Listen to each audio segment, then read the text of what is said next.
ในโรงอุโบสถพระธาตุเจ้าเจดีย์แห่งวัดดอนแก้วหนองเย็นฐานันตนวิเศษกระเดียวหลวงพ่อท่านเจ้าคุณพระสุวรรณเมธีดอกเตอร์นำสวดพุทธมนต์นะครับพอหลวงพ่อวัดหลวงจอมตองได้ขึ้นเป็นรูปที่หนึ่งวันนี้กล่าวถวายการต้อนรับถวายความเคารพพระเดชพระคุณพระเจ้าคุณพระวิมลมุนีด็อกเตอร์รองเจ้าคณะจังหวัดเชียงใหม่รองประธานคณะพระธรรมจาริกวัดศรีโสดาพระอารามหลวงก็เดินทางมาถึงเรียบร้อยและในการนี้หลวงพ่อท่านเจ้าคุณพระสุวรรณเมธีด็อกเตอร์รองเจ้าคณะจังหวัดเชียงใหม่เจ้าวาดวัดพระธาตุศรีจอมตองจะขอหลวงพ่อนำสวดพระพุทธมนต์ในยามบ่ายในขณะนี้พระมหาเถระที่เป็นเจ้าคณะผู้ปกครองส่วนหนึ่งได้เดินทางมาถึงเกือบครบตอนนี้หลวงปู่ท่านพระครูอินทยานรังสีครูบาเจ้ามาที่ปรึกษาเจ้าคณะจังหวัดเชียงใหม่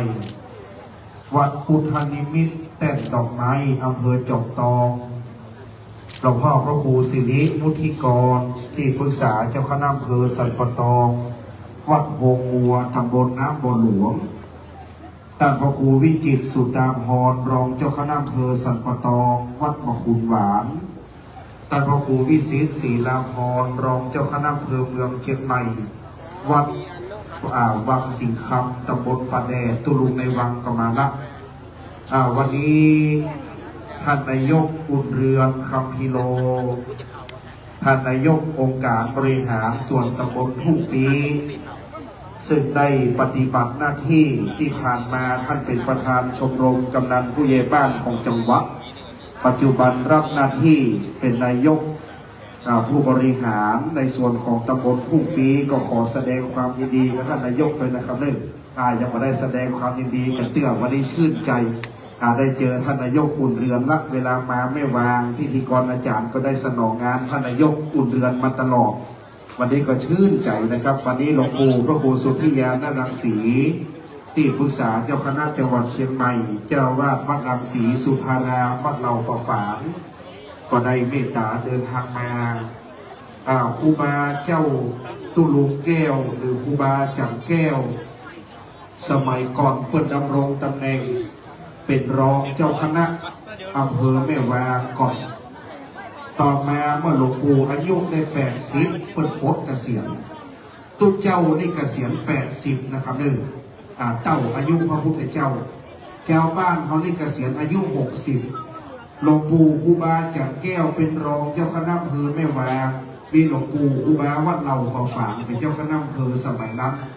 ครูบาจังแก้วนี่เปิดแก่หลวงพ่ออำเภอเขาเปิดเกษียณก่อนเกษียณรองเจ้าคณะอำเภอแล้วขึ้นเป็นที่ปรึกษาเจ้าคณะอำเภอต่อมาหลวงปู่ครูบาวัดเหล่าประฝางรังสีสุขาราม80กับเกษียณอายุปัจจุบันได้ดำรงตำแหน่งเป็นที่ปรึกษาเจ้าคณะจังหวัดดังนั้นสมัยก่อนที่พ้นห่วงรุ่นครูบาเจ้าจันแก้วนี่ที่ยังดำรงท่าขับอยู่ที่มาวันนี้มีหลวงปู่พระครูอินทยานรังสีครูบาเจ้ามาวัดพุทธนิมิตรปัจจุบันย่าง87สุขภาพสมบูรณ์แข็งแรงครูบาวัดพุทธนิมิตรพระครูอินทยานรังสีวัดพุทธนิมิตรอำเภอจอมตองกับหลวงปู่พระครูสุทธิยานรังสีครูบาวัดเหล่าประฝางวัดรังสีสุภารามเราปัจจุบันแล้วก็หลวงพ่อพระครูสิริมุทิกรวัดโพงัวตำบลน้ำบ่อหลวงปีนี้83ดังนั้นสุขภาพสมบูรณ์แข็งแรงหลวงพ่อวัดโพงัวน้ำบ่อหลวง83ปีนี้นะครับดังนั้นสุขภาพแข็งแรงสมบูรณ์วันนี้พระเดชพระคุณหลวงพ่อท่านเจ้าคุณพระสุวรรณเมธีด็อกเตอร์ปริยันธรรม7ประโยครองเจ้าคณะจังหวัดเชียงใหม่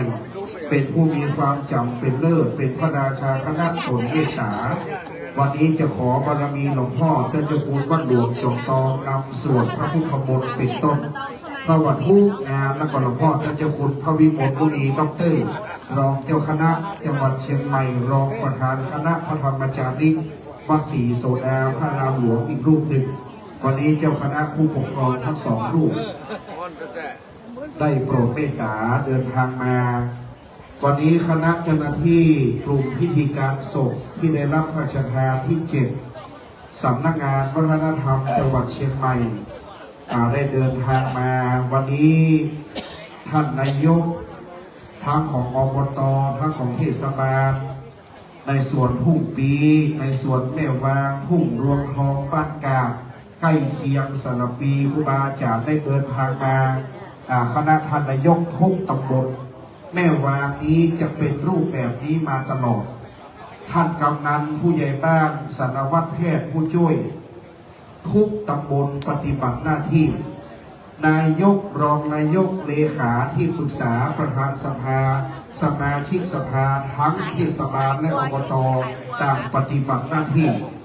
เวลาเอาโป่งครูบามหาธีระในเมืองแม่วางนี้จะงดงามมาตลอดนะครับข้าราชการในอำเภอแม่วางจะพร้อมเพรียงวันนี้ข้าราชการตำรวจข้าราชการทหารข้าราชการพลเรือนข้าราชการท้องถิ่นท้องที่ได้เดินทางมาเพื่อสนองงานในเบื้องพยุคลบาทดังนั้นข้าราชการเป็นผู้ปฏิบัติหน้าที่สนองงานในเบื้องพยุคลบาทเป็นข้าราชการสนองงานในพระราชาวันนี้หลวงปู่เป็นพระสงฆ์ที่พระบาทสมเด็จพระเจ้าอยู่หัวทรงพระกรุณาโปรดพระราชทานตั้งสมณศักดิ์ถวายเดิมชื่อหลวงปู่ว่าครูบาจันแก้วเขมรังสีได้รับพระมหากรุณาธิคุณตั้งแต่แผ่นดินพระบาทสมเด็จพระบรมชนกาธิเบศรมหาภูมิพลอดุลยเดชมหาราชบรมนาถบพิตรพระราชสมภารและพระองค์ผู้ทรงพระคุณอันประเสริฐพระราชทานตั้งสมณศักดิ์ถวายหลวงปู่เป็นพระครูสัญญาบัตรในขณะนั้นเป็นพระครูสัญญาบัตรเจ้าคณะตำบลมีราชธินานามที่พระครูรัตนสุภาจารย์ต่อมาหลวงปู่ขึ้นเป็นรองเจ้าคณะอำเภอก็ได้พระราชทานเลื่อนสมณศักดิ์ถวายหลวงปู่ในราชธินานามเดิมที่พระครูรัตนสุภาจารย์ดังที่ปรากฏดังนั้นอันนี้หลวงปู่เป็นพระสงฆ์ที่งามด้วยศีลาจารวัตรดังนั้นหลวงปู่จึงมีราชธินานามว่าพระครูรัตนสุภาจารย์ดังนั้นเป็นชื่อแก้วกรัตนตุลุงแก้ว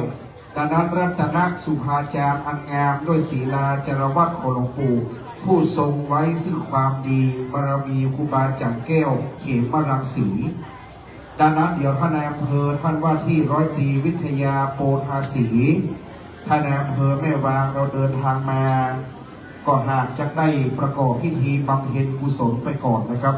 เพราะว่าเขายังไม่ได้กีบตามเตื้อวันนี้เขาจะตามแบบโบราณก่อนกีบตามเรียบร้อยวันนี้หลังจากนั้นเราจะเข้าสู่พิธีการพระราชทานเพลิงศพด้วยหลวงปู่เป็นพระครูสัญญาบัตร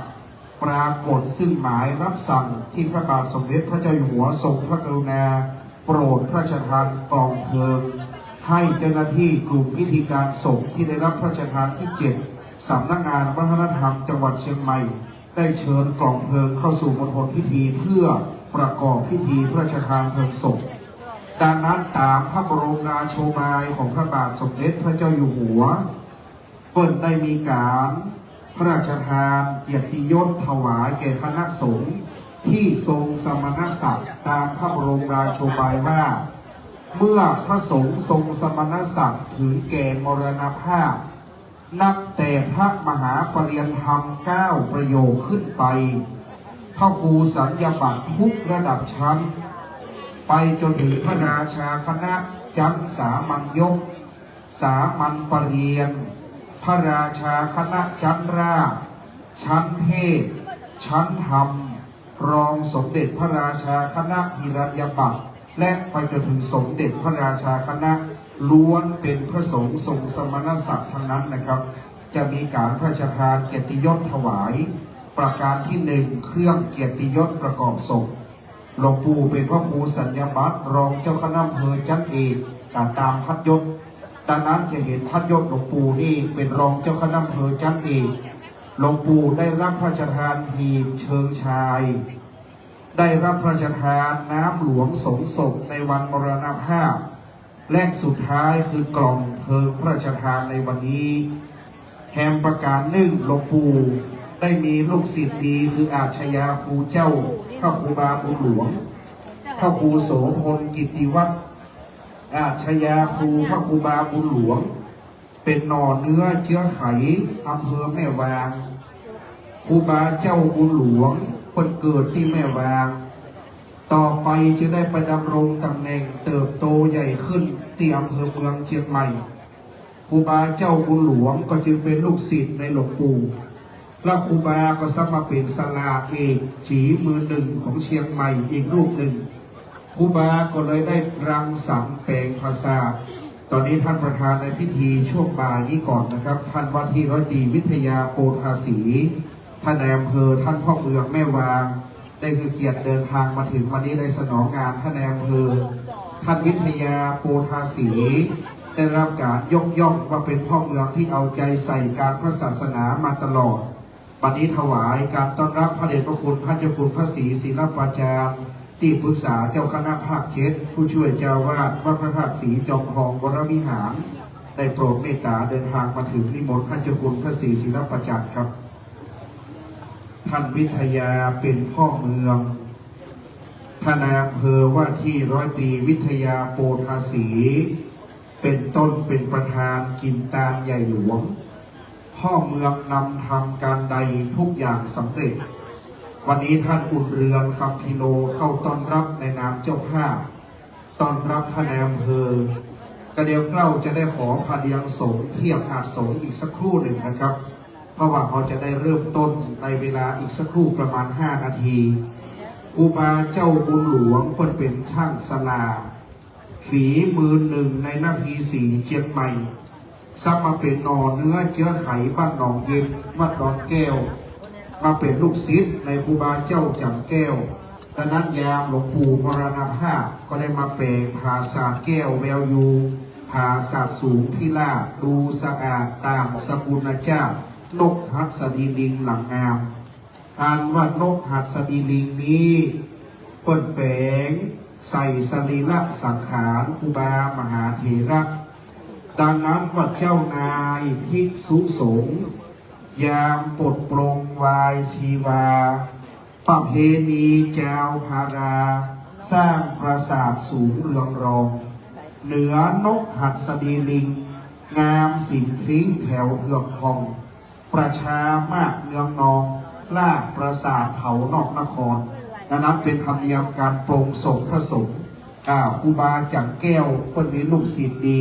ครูบาบุญหลวงเป็นศาลาพระแปลงแห่งเมืองเชียงตู่เชียงแสนเชียงรายพะเยาแป้น่านแม่ห้องสอนลำปางกำนี้เป็นงานครูบาเจ้าสมได้แปลงถวายครูบาจารย์ต้องงามเป็นพิเศษนะครับนึงตอนนี้ท่านพระครูปุณณนพสิทธิ์เจ้าคณะตำบลหนองเยงวัดใหม่ชลประทานห้วยพักนอนเนื้อเจอไข่เมืองแจมเจวราธนกรในเดินทางมาถึงนะครับ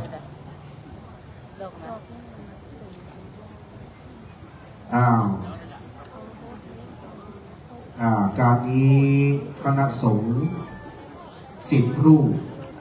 ขึ้นเทียบอาสงฆ์พระเดชพระคุณหลวงพ่อท่านเจ้าคุณพระสุวรรณเมธีด็อกเตอร์รองเจ้าคณะจังหวัดเชียงใหม่วัดพระธาตุศรีจอมทองพระเดชพระคุณท่านเจ้าคุณพระวิมลมุนีด็อกเตอร์รองเจ้าคณะจังหวัดเชียงใหม่รองประธานคณะพระธรรมจาริกวัดศรีโสดาพระรามหลวงพระครูวิสิทธิ์ศรีลาภรรองเจ้าคณะอำเภอเมืองเชียงใหม่หลวงพ่อวัดวังสิงห์คำหลวงพ่อพระครูวิจิตรสุดาภรรองเจ้าคณะอำเภอสันปะตองวัดหมอกบุญหวานอาจารย์พระครูเมธาธรรมประยุทธ์วัดฟ้อนสร้อยประตูเชียงใหม่พระครูพัฒนาทิมุตเจ้าคณะตำบลจ้างการเขียนลึกวัดอุปพุทธเมืองเชียงใหม่พระครูศรีผู้ที่คุณด็อกเตอร์วัดต้าใหม่อีกท่านอาจารย์พระครูสันติเกติยากรวัดเกตการามอาจารย์พระมหาสกุลมหาวีโรด็อกเตอร์วัดผ้าขาวเมืองเชียงใหม่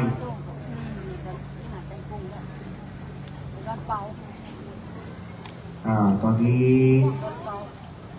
นิมนต์คณะสงฆ์ครูบาอาจารย์พระมหาธีระตอนนี้นิมนต์หลวงพ่อพระครู บรกิจพิธานในนั่งเก้าอี้ที่ปรึกษาเจ้าคณะอำเภอแม่วางพระครูสุนทรธรรมโชติเจ้าคณะตำบลบ้านกานิมนต์นั่งเก้าอี้รับรองนะครับนิมนต์ครูบาอาจารย์ไหลขึ้นได้โปรดเมตตาในการประกอบพิธีแต่พระครูสันติเกติยากรนิมนต์ขึ้นนะครับด้วยเทียบอักษรท่านเจ้าคุณพระสุวรรณเมธีด็อกเตอร์เป็นหนึ่งท่านเจ้าคุณพระวิมลมุนีด็อกเตอร์เป็นสองพระครูวิสิตศรีราพรรองเจ้าคณะอำเภอเมืองเชียงใหม่ตุลุในวังเป็นสามพระครูวิจิตรสุตพรเป็นสี่พระครูสันติเกติยากรเป็นห้า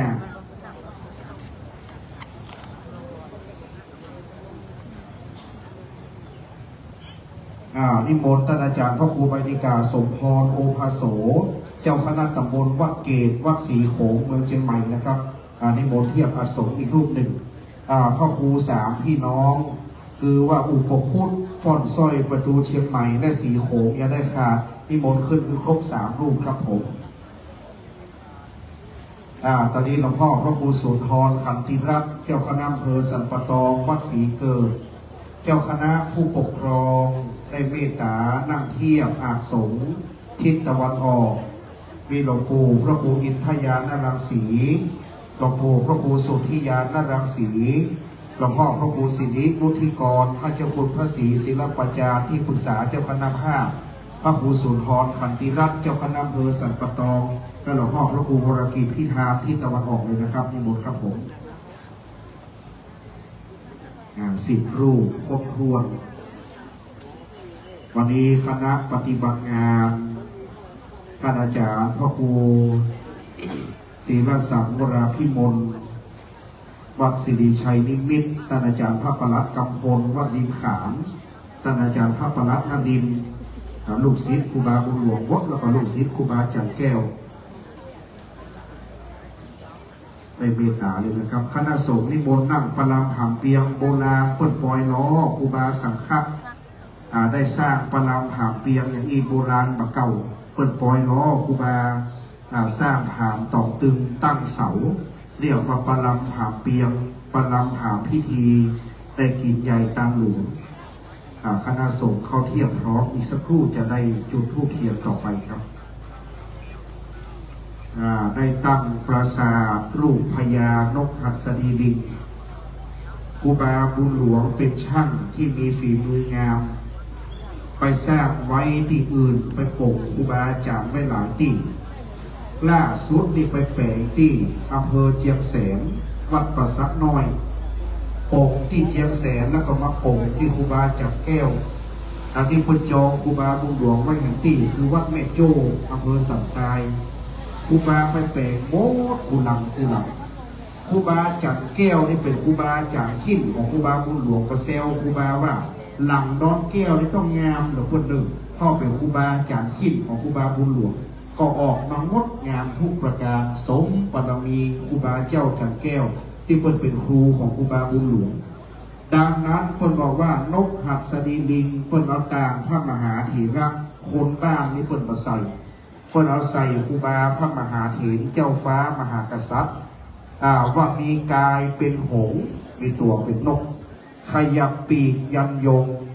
ขนลายเบญจรงค์แวววับรุจิราเสียงเป็นกุญชรมีหัวเป็นจ้างหันซ้ายหันขวาโบกหูกระพริบตาเกว่งงวงนิทีนกตัวนี้ดังมีชีวิตแต่ตอนนี้มันแปลงหน้าซื่อมาทางเหนือเพราะมันฮ้อนวันนี้ฮ้อนหน่อยนกแปลงซื่อมาทางเหนือมันมาหันเกือบไอ้บืดแมลงก็มันจะหันซ้ายหันขวาโบกหูกระพริบตาเกว่งงวงนิทีก็เลยรอครูบาเจ้าบุญหลวงนั่งแล้วเราจะได้ประกอบพิธีเลยนะครับเพราะอากาศร้อนรบกวนข้าราชการเข้ามานั่งเลยครับ เข้ามานั่งได้นกนี้ถิ่นกำเนิดเกิดในหิมพานต์อ่านว่าป่าหิมพานต์นี้เปิดประดับประดาแห่งบืดมาค่ำยามจะโป่งประสาทจะห้ำประสาทให้ฟังคนใดมาค่ำมันได้ยินเนอะแต่นั้นต้องมาตอนค่ำอีกทีหนึ่งเสร็จพิธีพระราชทานเพลิงเสร็จต้องมาในยามค่ำเดี๋ยวครูบาบุญหลวงมานั่งพร้อมจะได้กล่าวประสาทเรียบร้อยแล้วเราจะได้กินตาลบำเพ็ญกุศล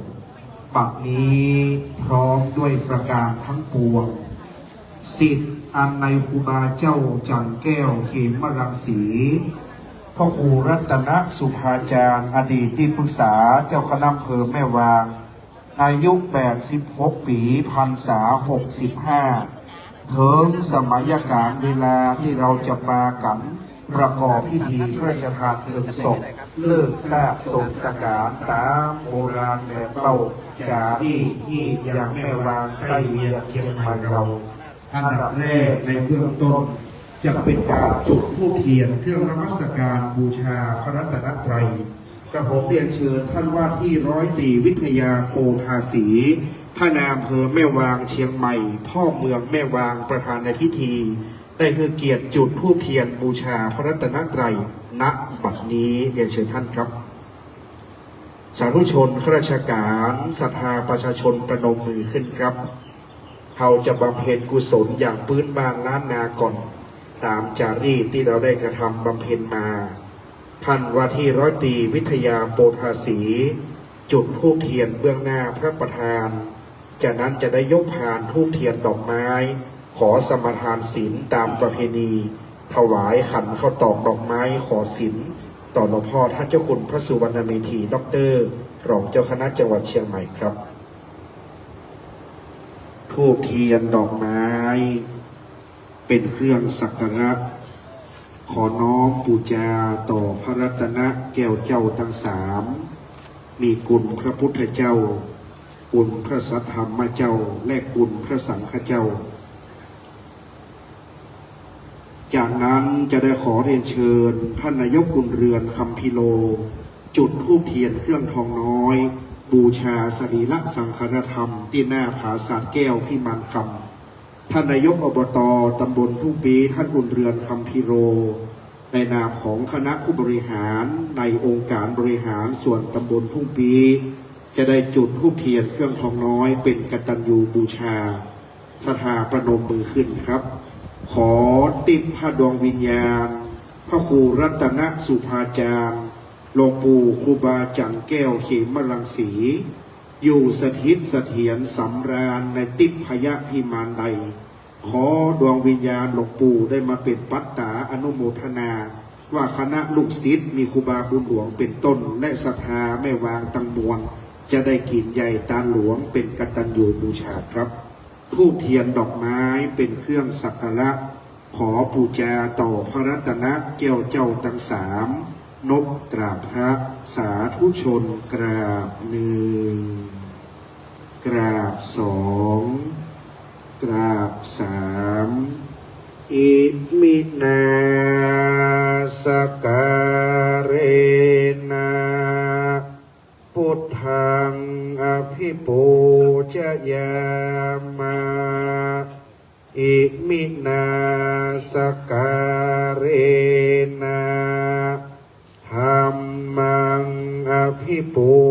ชยามะอิมินาสการเรนะสังฆังอภิปูชยามะอะระหังสัมมาสัมพุทโธภควาพุทธังภควันตังอภิวาเทมิสวากขาโตภควตาธัมโมธัมมังนัมมัสสามิสุปฏิปันโนภควโตสาวกสังโฆสังฆังนะมามิมะยังพันเตติสระเนนะสหปัญจศีลานิยาจามาตุติยัมปิมะยังพันเตติสระเนนะสหปัญจศีลานิยาจามาตาติ ติยัมปิมะยังพันเตติสารเนนักสหปัญจศีลา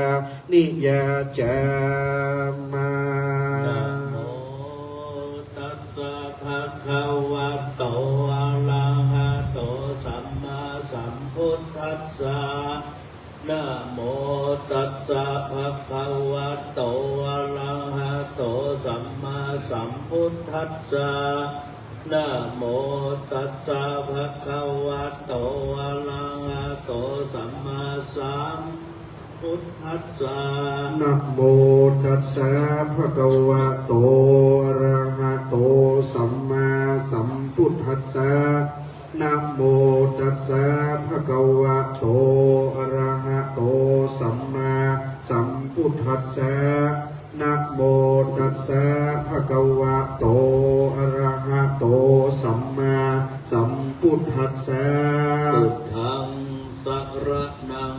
คัจฉามิ พุทธังสรณังกัจฉามิ ธัมมังสรณังคัจฉามิ ธัมมังสรณังกัจฉามิ สังฆังสรณังคัจฉามิ สังฆังสรณังกัจฉามิ ทุติยัมปิพุทธังสรณังคัจฉามิ ตุติยัมปิพุทธังสรณังกัจฉามิ ทุติยัมปิธัมมังสรณังคัจฉามิ ตุติยัมปิธัมมังสรณังกัจฉามิ ทุติยัมปิสังฆังสรณังคัจฉามิ ตุติยัมปิสังฆังสรณังกัจฉา ต มิ ติยัมปิพุทธังสรณังคัจฉามิ ตาติยัมปิพุทธังสรณังกัจฉา ต มิ ติยัมปิธัมมังสรณังคัจฉามิ ตาติยัมปิธัมมังสรณังกัจฉา ต มิ ติยัมปิสังฆังสรณังคัจฉามิ ตาติยัมปิสังฆังสรณังกัจฉามิ ปานาติปาตาเวรมณีสิกขาปะตังสมาธิยามิ ปานาติปาตาเวระมณีสิกขาปตังสมาธิยามิ อาตินนาตานาเวรมณีสิกขาปะตังสมาธิยามิ อะตินนาตนาเวระมณีสิกขาปตังสมาธิยามิ กาเมสุมิจฉาจาราเวรมณีสิกขาปะตังสมาธิยามิ กาเมสุมิชฌาจาราเวระมณีสิกขาปตังสมาธิยามิ มุสาวาตาเวรมณีสิกขาปะตังสมาธิยามิ มุสาวาตาเวระมณีสิกขาปตังสมาธิยามิ โสราเมรยามัชฌะปะมาตาดานะเวรมณีสิกขาปะตังสมาธิยามิ สุราเมรยะมัจจปมาตฐานาเวระมณีสิกขาปตังสมาธิยามิ อิมาเนปัญจสิกขาปทาเนเตเลนะสุขติงยันเตเตเลนะโภคะสัมปตาเตเลนะนิพพุติงยันเตตัสมาสีลังวิโสทะเย สาธุสาธุสาธุวิปติปฏิภาหายาสัพพสัมปติสิทธิยาสัพพะทุกขวินาศายะปริตังรูธรรมังคลัง วิปติปฏิภาหายาสัพพสัมปติสิทธิยาสัพพะพยาวินาสายาปริตังรูธรรมังคลังวิปติปฏิภาหายาสัพพสัมปติสิทธิยาสัพพโรคะวินาสายาปริตังรูธรรมังคลัง นะโมตัสสะภะคะวะโตอะระหะโตสัมมาสัมพุทธัสสะนะโมตัสสะภะคะวะโตอะระหะโตสัมมาสัมพุทธัสสะนะโมตัสสะภะคะวะโตอะระหะโตสัมมาสัมพุทธั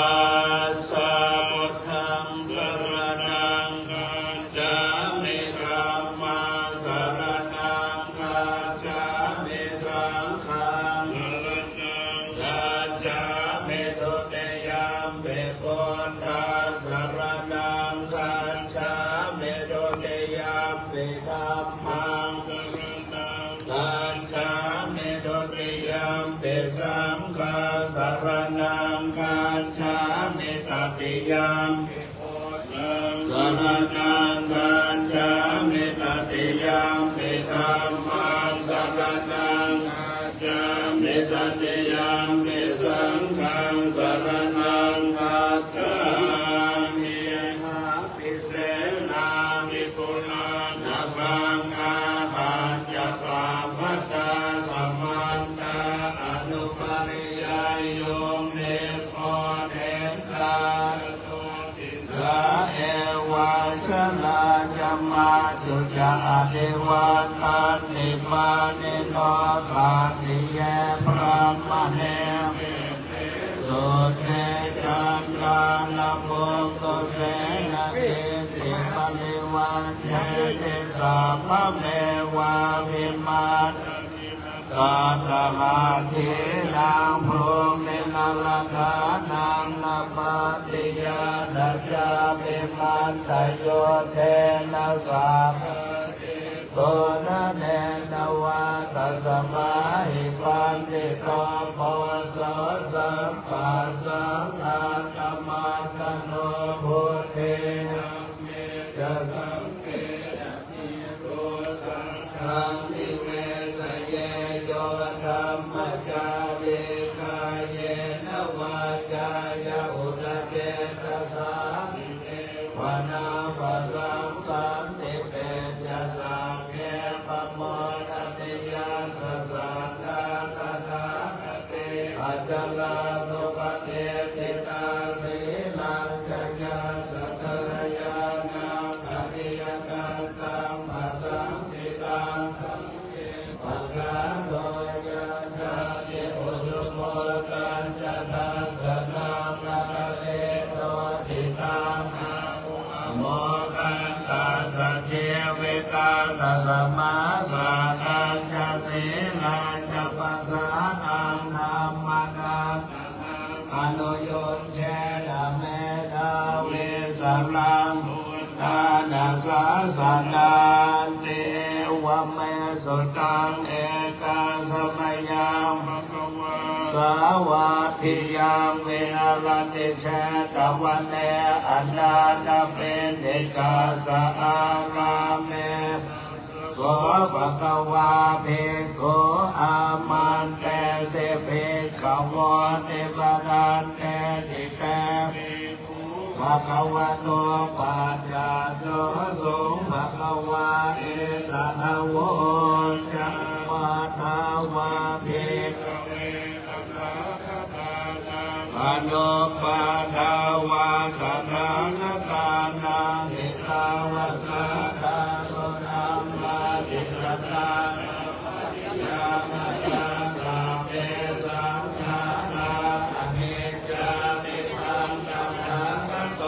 อภิสัมโพชติอภิสัมเมติอภิ สัมโพชิตวาอภิสัมเมตวาอาเจกติเดเสติปัญญาเปติปัตตะเปติวิวัลติเวปัจจติอุตานิกาโลติสัพเพสังขาราอนิจจติอุปาทาวาภิกเวตถาคตานังอนุปปาทาวาตถาคตานังทิตาภัสสะตันโตธัมมาทิตตาธัมมนิยามตาสัพเพสังขาราทุกขาติตังอภิสัมโพชติอภิสัมเมติอภิสัมโพชิตวาอภิสัมเมตวาอาเจกติเดเสติปัญญาเปสิปัตตะเปเทเววาลเทเวปัจจเตอุตตานิกัลโลติสัพเพสังขาราทุกขาติอุปาทาวาตถาคตานังอนุปปาทาวาตถาคตานังทิตาวาสาตาตุธัมมาทิตตาสัพเพ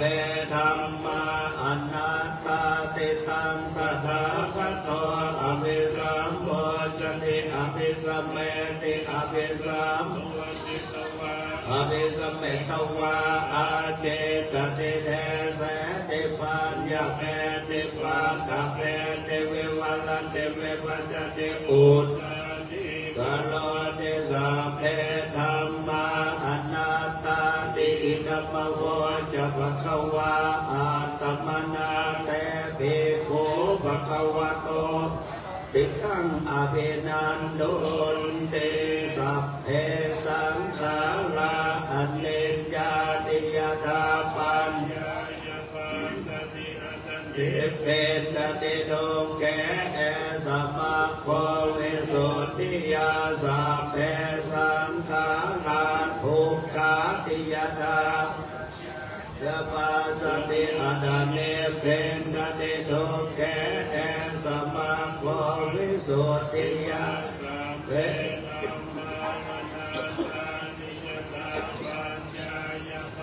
อธิอาดาเนเพนดาอิรุเขสัมมาโควิสุทธิยาอัปปกาเตมโนเสสุเยชนาปานคามิโนอัฏฐายังอิตราปัจจตินุทาวติเยจะโคสัมมานาคาเตธัมเมธัมมานุวัตติโนเตชนายาสโนตรังกันหังธรรมังวิปัสสายสุขังภาเวนะปันติโตโอคาปมาคัมมวิเวเกยาตโดระมังเทนะเตเมชัยยหิตวาคาเมอาคินจันโนปริโยนะปัยยะอัตตานังจิตเตหิปันเดโตเยสังสัมโพสุภาเวตังอัฏฐานปฏิเนสักแคอนุปาทายเยรตาชีนาจุติมันโตเตโลเกปนิเนปุตตาเตียชาวกยาสังขารสังขารปัจจยาวิญญาณังวิญญาณปัจจยานามโนปังนามโนปปัจจยาสลายตนังปัจจยาภาโสภาสปัจจยาเวทนาเวทนาปัจจยาตัณหาตัณหาปัจจยาอุปาทานังอุปาทานปัจจยาภวภวปัจจยาติปัจจยาชลามลนังโสตปริเดวทุกขโทมนาสุขายาสาสัมภวันติเอวเมตาสเกวราสตุกังกังกังสสมุทัยโยโหมเยวิชาย ยตเววะอาเสสเวราคนิโรธาสังขาโดสังขารนิโรธาวิญญาณนิโรธวิญญาณนิโรธานามาโลมาโลปานิโรธาสลายตนะนิโรธสลายตนะนิโรธาภาสนิโรธธนานิโรธเวทนานิโรธตัณหานิโรธตัณหานิโรธอุปาทานอุปาทานนิโรธภวนิโรธภวนิโรธชาตินิโรธชลามรณะโสกปริเทวทุกขโทมนัสสุปายาสานิโรธชันตาสเกวลาสะดุกาขันธาสนิโรธโภวัติยธาหเวปาตุภวัน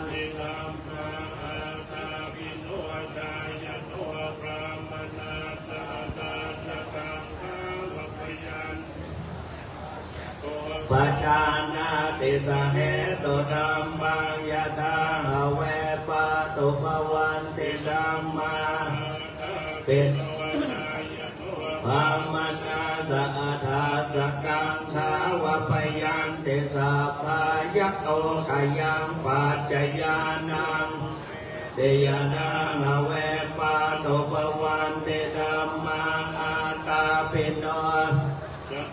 พระมนาสวิโดปยังติตติมานาเสนังสุโลวะโอภาตะเนชันติอติตังนานวาคมายนาปฏิกังเขตัมปะเหนันตังอาปาตังจะอนาคตังปัจจุปันนังจะโยธัมมังตัตตะตาตวิปัสสติปัตตังวิธามนุปรูหเยอาเชวะกิจจมาตาปังโกชัญญาตเวนะหิโนสังฆลันเตนะมหาเสเนนะมาจุนาเวนะเลมาตาปิงอโหรัตตมตันตังเวพันเทกลัตโตติสันโตอาจิตตเตมุนีติภวตุสัพพมังสัพพเทวตาสัพพพุทธานุภาเวนัสสะโสติภวันตุสัพพมังคลังลังขันตุสัพพเทวตาสัพพธัมมานัสสะโสติภวันตุเตภวตุสัพพมังคลังลังขันตุวตาสัพพสังฆานุภาเวนัสสะโสติภวันตุเตสาธุพระเดชพระคุณพระเจ้าคุณพระสุวรรณเมธีด็อกเตอร์พร้อมด้วยพระเจ้าคุณพระวิมลมุนีด็อกเตอร์รองเจ้าคณะจังหวัดเชียงใหม่ทั้งสองรูปหลวงพ่อรองเจ้าคณะอำเภอเมืองหลวงพ่อรองเจ้าคณะอำเภอสันปะตองคณะสงฆ์ในเวียงเชียงใหม่อันมีวัดเกศการามวัดฟอนซอยประตูเชียงใหม่วัดสีโขงวัดอุปคุตวัดตาไมยิและวัดผ้าขาวคณะสงฆ์ทั้งปวง80รูปในประลัมหาเปียงโปรดเมตตา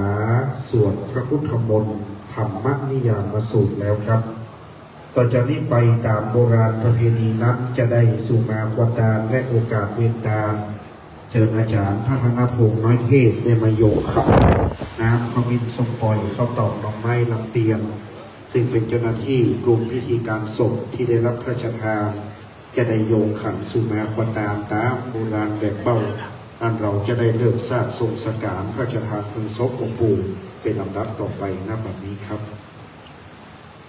อิตังโน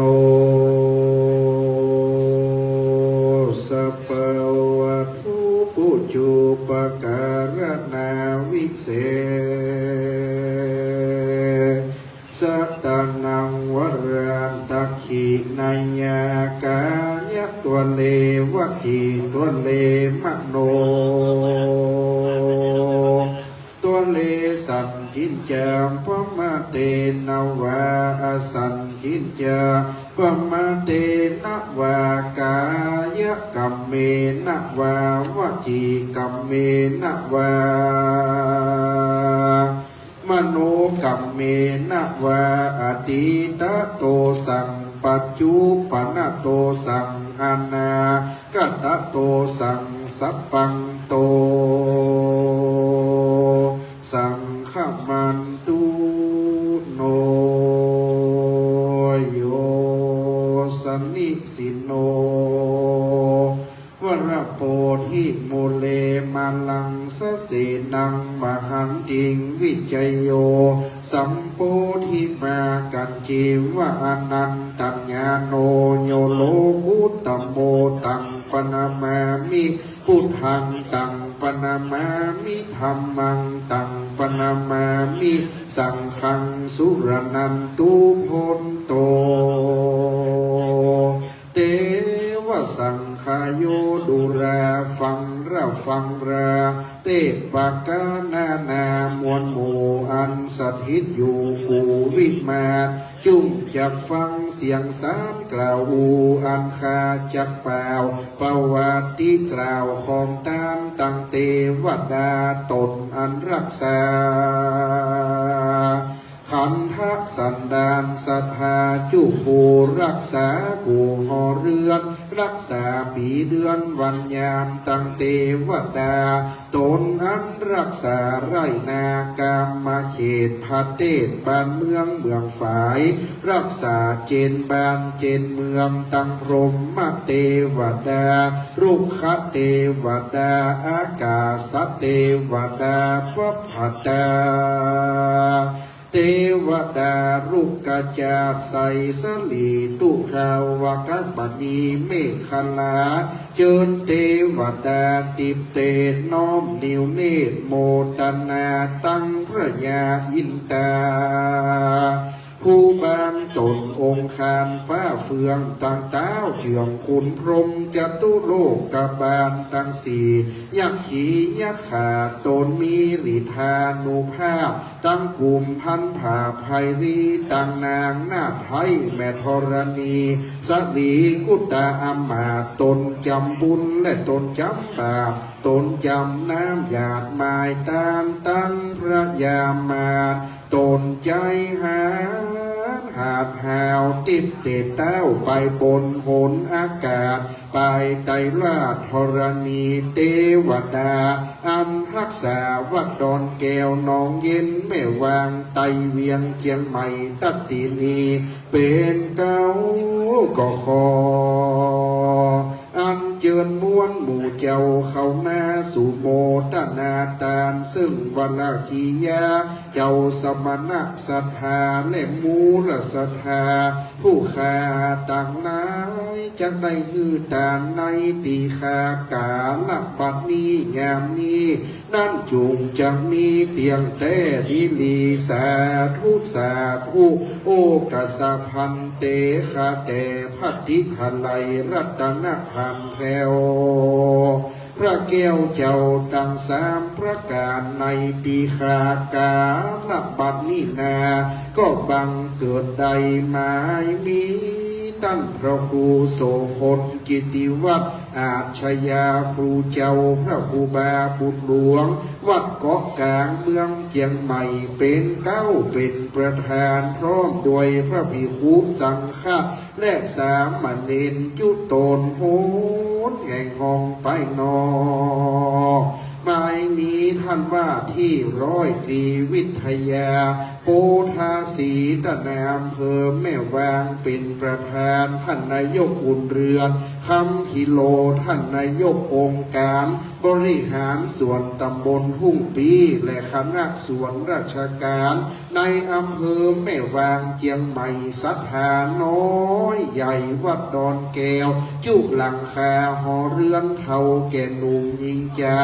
ก็ได้มาเล็งหามยังสรีระร่างสังขารของหลวงพ่อตั้งพระครูรัตนสุภาจารย์ครูบาจันแก้วเขมรังสีอนัยมโมรณภาพสุดเสียงเขตมาลาละเป็ดอันเป็นคนอันเอาต้นไปสู่ปรโลกไปนาวัตตะโอยโนอนิจจาวัฏสังขาราอันว่าสังขารธรรมนี้นาเลยบ่มันบ่เตียงรู้ความเหี่ยงไปมารู้จะลาเท่าแก่บ่เว้นเว่คนใดแม้นจะลบหนีไปตั้งใดก็ตึงบ่ปนตั้งเจ้าใหญ่ขุนพลและราษฎรก็บ่ปนจากเมืองมรณาสู้พระพุทธาเตเตเพื่อได้รู้จากเหตุในจะลาสงสารว่าโจรใจหา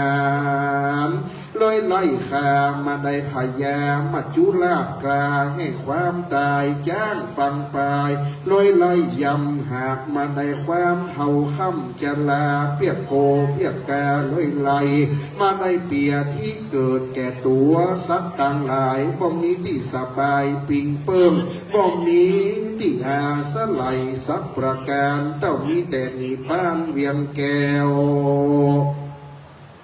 กันไผ่คนใดบ่ได้ไปรอดแล้วยังมาหานิรแปดก็จะได้พลิกมาเกิดมากำเนิดเป็นคนอิทธานิพัสสันตาก็มาเล็งหันอย่างท่านพ่อครูรัตนสุภาจารย์บัดนี้ตามโบราณแบบเบาพระสังฆเจ้าสืบเดิมทีบัดนี้จะได้ประกอบพิธีพระราชทานเพลิงศพเลิกแทบส่งสักการตามโบราณแบบเบาจารีตเก่าแม่วางดอนแก้วหนองเย็นจะได้ส่งสักการพระมหาเถระบัดนี้ตั้นพระครูบาเจ้าบุญหลวงพระครูโสพลกิติวัฒน์และลูกศิษย์ตั้งปวงในป้ากันนิสนาสัทธาปนาแปลงแสงผาศาสตร์งามอาจอ่างโอฬารเป็นติพยพิมานบักเก่าเป็นภาษาเก้าแต่เดิมมีก็ไปขอบอกนายกอุ่นเรือนคำพิโลนี่มีศรัทธาได้สร้างโลงศพตามอย่างท่านครูบาจันแก้วงามเลิศแล้วเป็นโลงทองแกะสลักผาจาดหักและจาดหางปิดคำงามพิลาดูสะอาดโสภาท่านครูบาบุญหลวงแปลงภาษาทรงล้านนาหลังใหญ่ต่างสกุณาปักสีนกใหญ่ชื่อวัดจาดหักสดีลิงอันมีหัวเป็นจ้างมีหางเป็นหงขนเลื่อมลายเบญจะลงพิลาดูงามตัวสะอาดโอฬารต่างที่พยาพิมานประสาทคำได้น้อมนำแปลงไว้ประสาทใหญ่ก็มาใส่ฐานบัวความและบัวหงายเป็นเจิงใจจอดจันเสาประสาทนั้นขึ้นสูงงามแววยุงพิลาดูสะอาดใสสียอดประสาทมีจตุรมุขพิมานสีห้องงามเตะต้องเมืองโคนยอดสูงเหนือเมโหเตียงฟ้ายอดสะอาดงามตาเป็นภาษาล้านนาทรง5ยอดงามเกี่ยวกอดวิจิตราประดับประดาตกแต่งตามปิมแป้งแต่โบราณแปลงรูปพม่านสีขาวทองกลางกั้งเรืองรองเขาใส่เทวดานิสายืนสีแจงประสาทงามพิลาศนางอักษรงามบวรประสาทใหญ่เทวดาถือดอกไม้และเทวดาประนมมือเทวดาถือเครื่องสูงงามแววยุงแบบเบาพญานกหัสดีลิงนี่เราสีน้ำเงินรวงอัน ว่างามปันปวงพิลาดูสะอาดตามโบราณมีใบให้มีกวัดแบ่งตามปูนแป้งพระพายลมงามพระสมสถาปัตยกรรมล้านนาใหม่เก่านกหัดนี่เล่าทรงผู้หอยงามโยนย้อยวิจิตรฝีมืองามอันว่าตังกลางขวงแก้วตังสามปราสาทงามแบบเบาปราสาทน้อยนี่เล่าจตุรทิศงามวิจิตรบานไปมาบังสูนบางวันใส่ชัตรากางกังไว้ดอกไม้ใส่เวทปราสาทดังหิมปานเขตห้องงามในเตะต้องแม่ว่าเสาพิดานสีเจงได้บิดปูนเป่งเป่งออกมาผ้าพิดานสังฆากางกั้นไว้ผ้ากระดานใหญ่ปูเจืองามล่ำเรือภาษาคำดอกบัวนำเป็นใส่ฐานดอกประจำยามมอบูรณคตะติดกระดาษประสีทองเงินงามเพิดเพลินดูประสาทงามพิลาบดังผาศาสตร์แห่งคุณอินตาปานเปกมาแต่จันตาวัดติงสาประสาททรงล้านนาแบบเบาจักโปงภาษาแล้วเรายามคำบัดนี้ผู้แค่ตั้งนายก็ปากันสนงคงควายตกแต่งจตุรปัจจัยไตยวัตถุแต่เข้าตอกดอกไม้ลำเตียนเครื่องกปิยพันธ์สังเขตแป้งหีบไม้สักงามสลักวัดตานหาคูบาจันแก้วฝีมือวัดหักกีจังไม้สลาอาชยาครูพระคูบาบุญหลวงแป้งถวายคือเป็นตาบัดนี้จักยกยืนยอตานถวายคือถึงแก่พระแก้วเจ้าตั้งสามประการขอพระแก้วเจ้าตั้งสามประการจุมีธรรมะเมตตาไหวนาปฏิกะหะรับเอายังวัตถุยิ่งสิ่งของตานกับปิยพันธ์สังเขตกับตั้งสหปริวารตานตั้งมวลฝูงนี้เพื่อแล้วเสียยังกรรมกัมภาธนาบุญกินบุญตานจะได้ขออุทิศ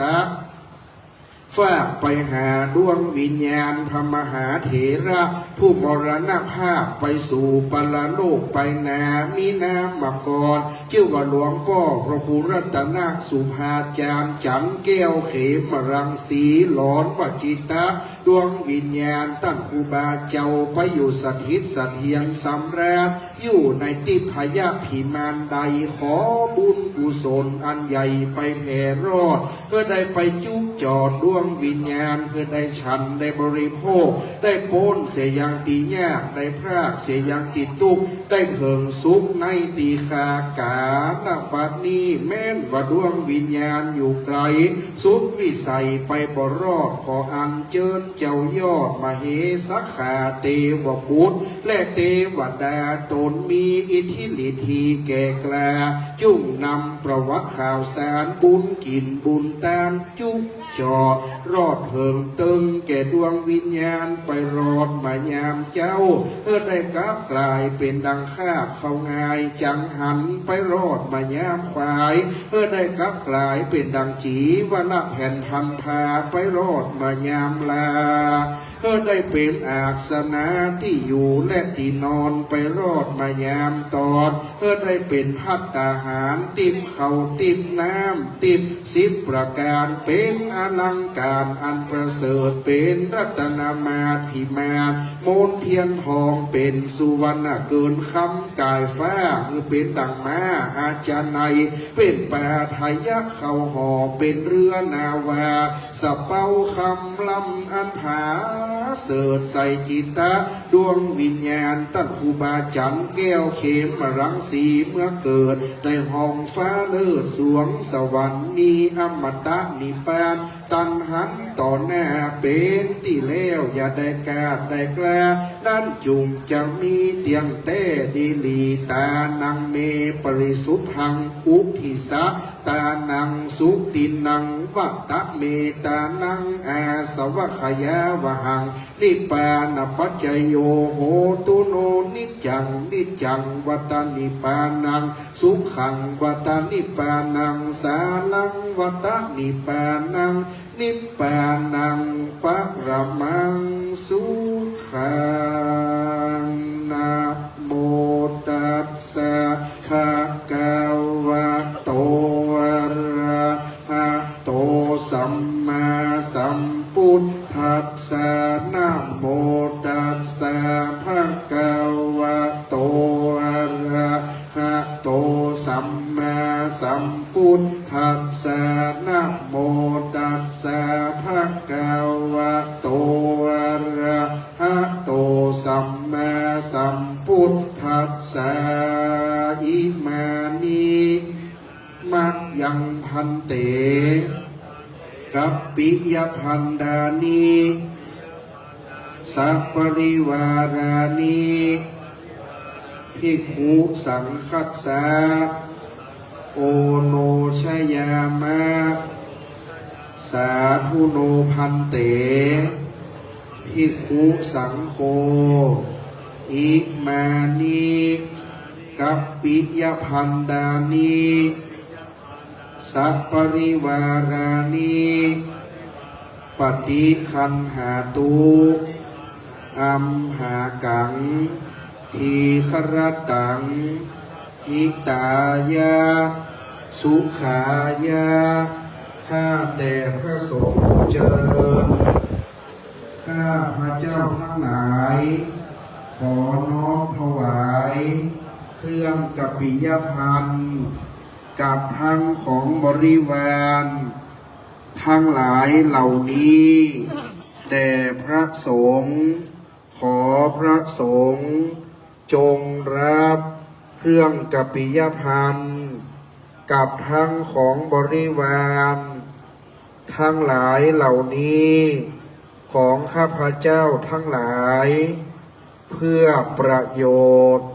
และความสุขแก่ข้าพเจ้าทั้งหลายด้วยแก่ดวงวิญญาณ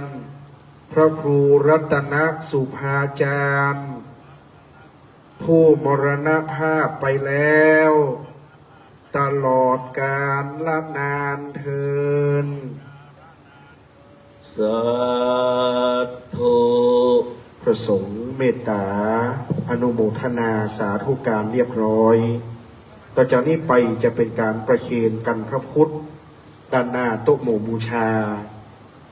จะได้เรียนเชิญท่านนายกอุ่นเรือนคำพิโรท่านนายกองค์การบริหารส่วนตำบลทุ่งปีเป็นเจ้าภาพสร้างโรงทองเป็นเจ้าภาพสังฆทาน10 กว่าสังนะครับได้น้อมนำถวายเป็นพุทธบูชาต่อองค์สมเด็จพระสัมมาสัมพุทธเจ้าเชิญท่านนายกครับเป็นท่านที่1นะครับวันนี้ท่านนายกตาลโรงทองโรงแก้วตั้งแต่หลวงปู่มรณภาพก็ประขอพ่อนายกเอาได้เป็นเจ้าภาพท่านนายกก็ไม่ปฏิเสธว่าจะตามหาครูบาอาจารย์ก็ได้น้อมรับแล้วก็หับสังฆทาน10 กว่าชุดกินตามเต็มที่วันนี้งดงามทุกประการครับต่อจากนี้ไปนะครับจะเป็นเจ้าภาพ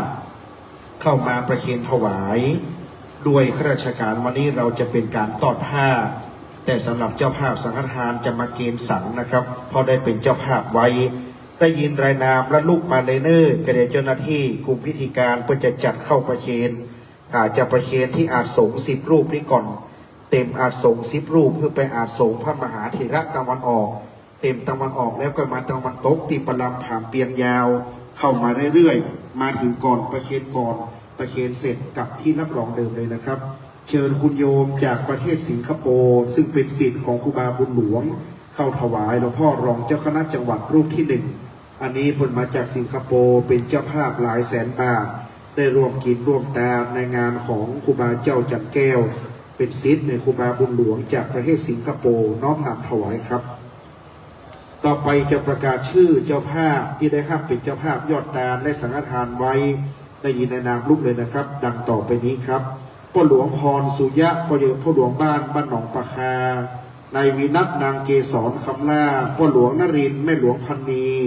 พ่อหลวงเกียงไกรแม่หลวงจุฑามาศสุยะลูกเลยนะครับพ่อศรีวงศ์แม่อภรพิญญวงศ์พ่อหลวงเสาแก้วแม่สุภานันท์ชัยมงคลคุณหมอบุญปันคุณหมอศิริรัตน์โปดีพ่อสุวินแม่บัวเขียวล่าอินสมมาเกณฑ์ครัวเนอร์นายยอดไผ่นางอรพินล่าอินสมแม่รักภักดีนางสาวกีรติภักดีนายประพันธ์นางบัวจันทร์ชัยอุประป้อนานคำปันแม่พิมพ์อุตเสนป้ออุ่นเรือนแม่ขมูลพรหมมาเย็นป้อดีแม่บัวผินนันตาป้อจรันแม่บัวผันชัยมงคลนายบุญช่วยนางขันแก้วป้อมานพแม่บัวแก้วสุรินทะป้อมีแม่แก้วสุรินทะแม่มวลจันทร์มหาวันนางปราณีใจแก้วนางนิตยาสุรินทะพ่อโสมแม่คำนางบรรเย็นงามสลักพ่อบุญตันแม่จันจันเทศพ่อหลวงสุพลแม่คำเอ้ยแสนพรหมพ่อกองแก้วแม่ทวีพรหมมาเย็นแม่ธัญกมลสุยกองนายธนงนางจำลองปัญญาทิพย์นายสมกินครูน้องสิริเปงอาจารย์สุทนนางจำนงเขียวแสงสจนักนรงนางพรทิพย์วงสถานนายประจักษ์บุญตันร้าน7 ร้านเซเว่นโมบายนายสุพัฒนางศรีวันกาวีภานายจตุพรอาจารย์บุภาพรหมจันทร์นายอินแสงนางคำน้อยอัศวพงศ์นายจักรพงศ์ศรีวิชัยแม่คำสุขใจแก้วพ่อสมศักดิ์แม่ไฝแดงโชติแม่นิตยาศรีวิชัยนายสลายุทธนางวรรณาอินทจักรนายสุวรรณนางนำใจบุญแม่คำน้อยแก้วดวงติพพ่อน้อยคำหลู่จองสางปันนายจันนางสุพัฒน์พรหมเสนคุณหมออนุชิตพรหมเสนแม่เนืองมหาวันคุณสิทธิศักดิ์หลอโตนคุณสุทธิการปัญญาคุณปริวัติปัญญาคุณประดุงคุณนพรัตน์บัวทองแม่บุญยงพิญญวงศ์พ่อบุญแม่มีรัตน์โปดีพ่อบุญเลิศแม่วันลาพ่อติ๊บแม่แสงเดือนคำล่าพ่อเสน่ห์แม่ล่าจันแต่เชื้อสายพ่อประธานแม่สมศรีสุรินทะนางสาวศูนย์จันสิริรองนายกสุทัศน์คำทิพย์นายจรูนนางอำนวยพรณเชียงใหม่พ่อจมแม่บุไลพรหมมาเย็นแม่วิลาวันตุนใจนายจงรักนางสมศรีมีพงนางนงรักกันเข้าบงพระบดิกาเทียนชัยสุพัทโทพระครูปรตินภพเขมาพิระโตพันโทสุภาพคุณการดาห้างหุ้นส่วนจำกัดรัตนา LPG คุณจิ๋วนายคำอ้ายนางอัมภัยนายประสบนางนินวันพันเอกอเนกนางกรอยจำปาลีนายบังเอิญนางฉวีวันแม่ปุญยงเตจานายดุสิตนางฐานิตาพ่อหลวงทองสุขแม่หลวงแก้วมานุพงศ์ครอบครัวร้อยเอกหญิงสุพิมลโพขาวนางสุรชวรรณเกาสายนนท์นางสาวดวงรัตน์ตางามครูจารุวรรณคำทิพย์ร้อยตำรวจเอกกาบแก้วจันนวลดาบตำรวจอาทิตย์บาลิงตักนายอนุสรณ์นางสร้อยแก้วนอมานายยุทธชัยนางดารณีตันธรรมป้อนหนานสุขำแม่นวลพุทธวงศ์นายดวงจันทร์นางศรีลาบุญตันนายมนตรีแสนศรีนางชุลีกรอินตยศนายสุพจน์นางถนอมบุญสวัสดิ์นายวรชนนางสุปราณีพ่อสวรรค์แม่สุพัฒน์แต่เชื้อสายท่านฉัตรนภัทรแต่เชื้อสายคุณวัฒนานางศรีวันมั่นพไทยคุณจิรถาพิญญวงศ์พ่อหลวงบุญยังแม่เดือนเต็มสุรินนางกัลยาเขื่อนควบอุทิศให้นายทองทิมเขื่อนควบนางจอมขวัญนางพิสมัยสุรินดานหานายประพันธ์ศิรินางจอมขวัญนางพิสมัยดานเพื่อเด็กชายณพพลสุรินคุณพัฒนพงศ์ขันติรัตนกุลคุณพัฒพงศ์ขันติวัฒนกุลแม่บัวเขียวแสนเปงนายสุภกรนางสาววงอภรพิญญวงศ์นายสุพนัทนางสาวอลิสาสุภโชคพงศกรนางวันเพ็ญธิดาสมสุนันท์ครอบครัวแม่อุ้ยเรือนมูลสุรินทะแม่ครูทองพูนมณีวันอาจารย์กบลพรแก้วมูลแม่สุจานายไกรสอนคำล่านายชัยพรกิจมณีนางสาวเปรมิกาสุยักษ์เด็กหญิงปราณิสากิมณีนายโทนนางอภัสราอินยักษ์บริษัทชุมเสือจำกัดพ่อหนานอำนวยนางนงลักษ์ปางขี้เหล็กนางอภัยศรีวิชัยบ้านใหม่ฝั่งเติมนางบรรเพ็ญมูลพิชัยนางแสงไวรัตนังกำนันมงคลแสนพรมกำนันสุชาติปันธนันร้อยเอกถาวรพรมมานายธงชัยนางเรนูสุรินคุณชุพรใจเมตตาปลัดอบตทุ่งปีนางนพรัตน์เรือนทองนางประภัยปัญญาเปียงนายบุญญเกียรตินางกองทองนวลศรีนายประดิษฐ์นางลำเกียรติอุปรีนางบัวเรียววงสงนายมิตรชายนางวราพรนาน้อยนางสาวสมพรอุชาจ่าสิเอกนาทีนางศรีพันธ์ทองแก้วขติยะแม่ของหนอวงนายสมชายนางกิ่งการน้ำหอมนายสุพัฒนางระวิพันธ์จินมูลเจ้าภาพจำนวน130 ท่านที่ได้รับเป็นเจ้าภาพยอดการถวายสงฆ์ขอบคุณโมทนากับเจ้าภาพ ที่ได้อ่านชื่ออ่านนามไปสถาบันเฮาถ้าตกหล่นเด้อพิธีกรอาจารย์อ่านบัญทีก็ว่าชื่อมันถูกก็ว่ามันตกหล่นไปขอให้ลุกไปเกณฑ์ได้เลยนะครับบางเตือกชื่อร้อยปลายมันหลงตาดังนั้นถ้าไผ่ฮับเป็นเจ้าภาพแล้วไม่มีชื่อจะเตือกมันหลงตาไปอ่านชื่อผิดไปหรือว่าชื่อมันถูกตกนามสกุลไปลุกไปเลยนะครับไปเกณฑ์เลยครับเพราะว่าวันนี้เจ้าภาพมีนักมีหลายขอบคุณในน้ำใจของเจ้าภาพที่ได้เสียสละปัจจัยเงินทองมาหอมกลิ่นหอมตาจัดงานปล่อยล้ออย่างยิ่งใหญ่โบราณว่างานบ้านเฮานี่งานใหญ่มีปล่อยหลวงกับปล่อยล้อปล่อยหลวงนี่ฉลองกุฏิพระธาตุเจดีย์กำแพงศาลาอันนี้สร้างและปล่อยหลวงตัวเจ้าสังฆมรณภาพเปิ้นล่าภาษาพระราชทานเพิ่มอันนี้เรียกว่าปล่อยล้อ10ปล่อยหลวงฉลอง10เตือกยังมาเต้าปล่อยล้องานเดียวเตือกดังนั้นปล่อยล้อจึงเป็นงานใหญ่และงานสำคัญมากๆขนาดงานปล่อยหลวง10งานเอามารวมกันเปิ้นว่า10ปล่อยหลวงยังมาเต้าปล่อยล้องานเดียวดังนั้นวันนี้เจ้าภาพได้น้อมนำปัจจัยทุนทรัพย์มาหอมกลิ่นหอมตาลตะกี้ครูบาเจ้าบุญหลวงเปิ้นก็ประกาศไปจัดนักว่าโยมสิงคโปร์โยมมาเลจีนฮ่องกงไต้หวันตู้เจ้าพระสงฆ์ตังเวียงเชียงใหม่แล้วก็รวมถึงข้าราชการบ้านเฮาพี่น้องหนองเย็นพี่น้องหนองปะคาเป็นสภาวัดดอนแก้วก็ดีแล้วก็ในตำบลเฮานี่ใกล้เคียงตำบลแม่วินตำบลบ้านกาดที่อยู่ใกล้ทุ่งปีมาหอมกลิ่นหอมตาลก็จัดหนักดังนั้นขอบคุณในน้ำใจแท้ๆเลยนะครับถ้าบ่มีท่านงานก็บ่สำเร็จงดงามทุกประการตั้งหลังเกณฑ์แล้วครบถ้วนโมทนาขอบคุณต่อจากนี้ไปยังขอบคุณโรงทานอาหารเครื่องดื่มทุกโรงทานที่มาเลี้ยงวันนี้ที่ได้มาร่วมกันโรงทานทุกโรงดัตลี่เบเกอรี่เขาจำกัดปิ้งแงเขาให้เป็นเขาแล้วก็คณะทุกโรงเลิกขอบคุณนะครับต่อไปจะรับพรพระสงฆ์จะนุโมทนาครับก่อนเมืองเลิกฝากพร้อมกันยะถาวาเลวะหาปุราปะริปุเรนติสาคังลังเอวะเมวะอิโตเปตานังอุปกัปปติอิจิตังปัตติตังตุมหังคิปะเมวะสัมมิจจโตสัพเพปุเรนตุสังฆปาจันโทปนะละโสยะถามณิโตติละโสสัพพิติโยวิวัจจันตุสัพพะโลกโควินาศตุมาเตวัตวันตรายโยสุขีติกายุโกภวะอภิวาทนาสิเลสันนิจังวุฒาปจายโนจัตตารโอธัมมาวะทันติอายุวันโนสุขังพลังอัคคาสิเมอากาสิเมราสาขาจาเมเปตานังกินังทัจจารุเพกัตตมันโนสัลลังอิรุณวาโสโกวายาวัญญาปาริเทวนานาตังเปตานาปุจายัญญังการิตันติยาตายโยอายัญจะโขทักกินาเดนาสังฆเมโสปฏิเดตาธิคารัตตังหิตายาสานาโสโสยติธัมโมยะอายันเนตัสสิโตเปตานะปุญญาปุราลาภลัญญาภิกขุยมะโนภาหินังตุเยหิปุญญาสุขังนุปคันติสัพพิตาภวะตุสัพพมังคลังลักขันตุสัพพเทวตาทานุภาเวนะสัทธาโสติวันตุเตวันตุสัพพรักขันโตสัพพเทวตาสัพพธรรมานุภาเวนะสัทธาโสติวันตุเตภวันตุสัพพมังคลังรักขันโตสัพพเทวตาสัพพสังฆานุภาเวนะสัทธาโสติภวันตุเต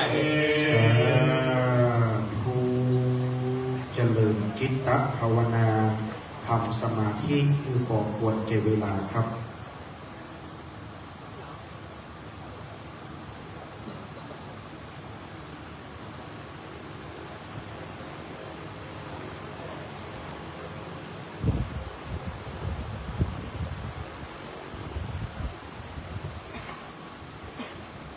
ก็สมควรเจเวลาตั้งกำหาธนาอยากน้ำแผ่เมตตาพร้อมกันสืบไป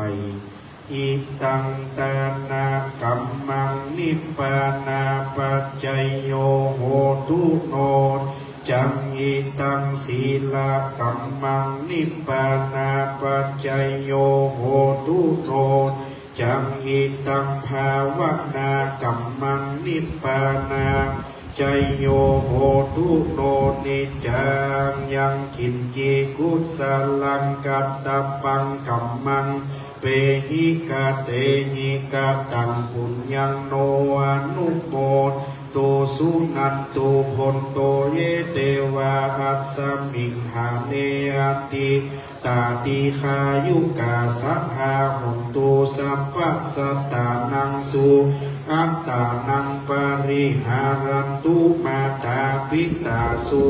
ตาหุนตุตุขาปัมมุงจันตุสัพเพยาตกาสุตาหุนตุตุขาปัมมุงจันตุสัพเพอะยาตกาสุตาหุนตุตุขาปัมมุงจันตุสัพเพปิสาสัพเพขาสัพเพเปตาสุขิตาหุนตุตุขาปัมมุงตุสัพเพนักขันตาสุขิตาหุนตุตุขามุนจันตุสัพเพเทวาสุขิตาหุนตุตุขามุนจันตุสัพเพอาจาริโยปัชฌายาสุตาหุนตุตุขาปัมมุนจันตุสัพพะสัมปันนังสามิชันตุโวสังฆธรรมครูบาเจ้าจันแก้วอยู่วัดวันสุดท้ายบัดนี้จักสุมาพระพุทธรูปเจ้าในวิหารพระพจน์พระบาทพระธาตุเจดีย์ไม้สลีมหาโพธิ์ครูบาเจ้าจักลาวัดดอนแก้ววัดตาหลวงพร้อมกันนะครับเนื้อวันตามิพุทธังสัพพังเมโตสังฆัมมาเมพันเตวันตามิธรรมังสัพพังเมสังฆัมมาธรรมเมพันเตวันตามิสังฆังสัพพังเมสังฆัมมาธรรมเมพันเตวันตามิกโรอุปัชฌายาจาเยสัพพังเมโตสังฆัมมาธรรมเมเตวันตามิกัมมัฏฐานังสัพพังเมโตสังฆัมมาเมพันเตวันตามิอาราเมปัฏฐสีมายังสัพพังเมสังฆัมมาธรรมเมพันเตวันตามิเจติยังสัพพังปัฏฐาเนสุปฏิทิตาสลีราธาตุมหาหิงพุทธรูปังสักกาลังสัตตานากะโลเกเตวะโลเกพรหมาเกจัมปูนิเปลังกาติเปสลีราธาตุโยเกสาภาโยอระหันตาธาตุโยเจติยังกันธาติจตุราสีติสาหัสเสธรรมขันเทสเปปาตะเจติยังอะหังวันตา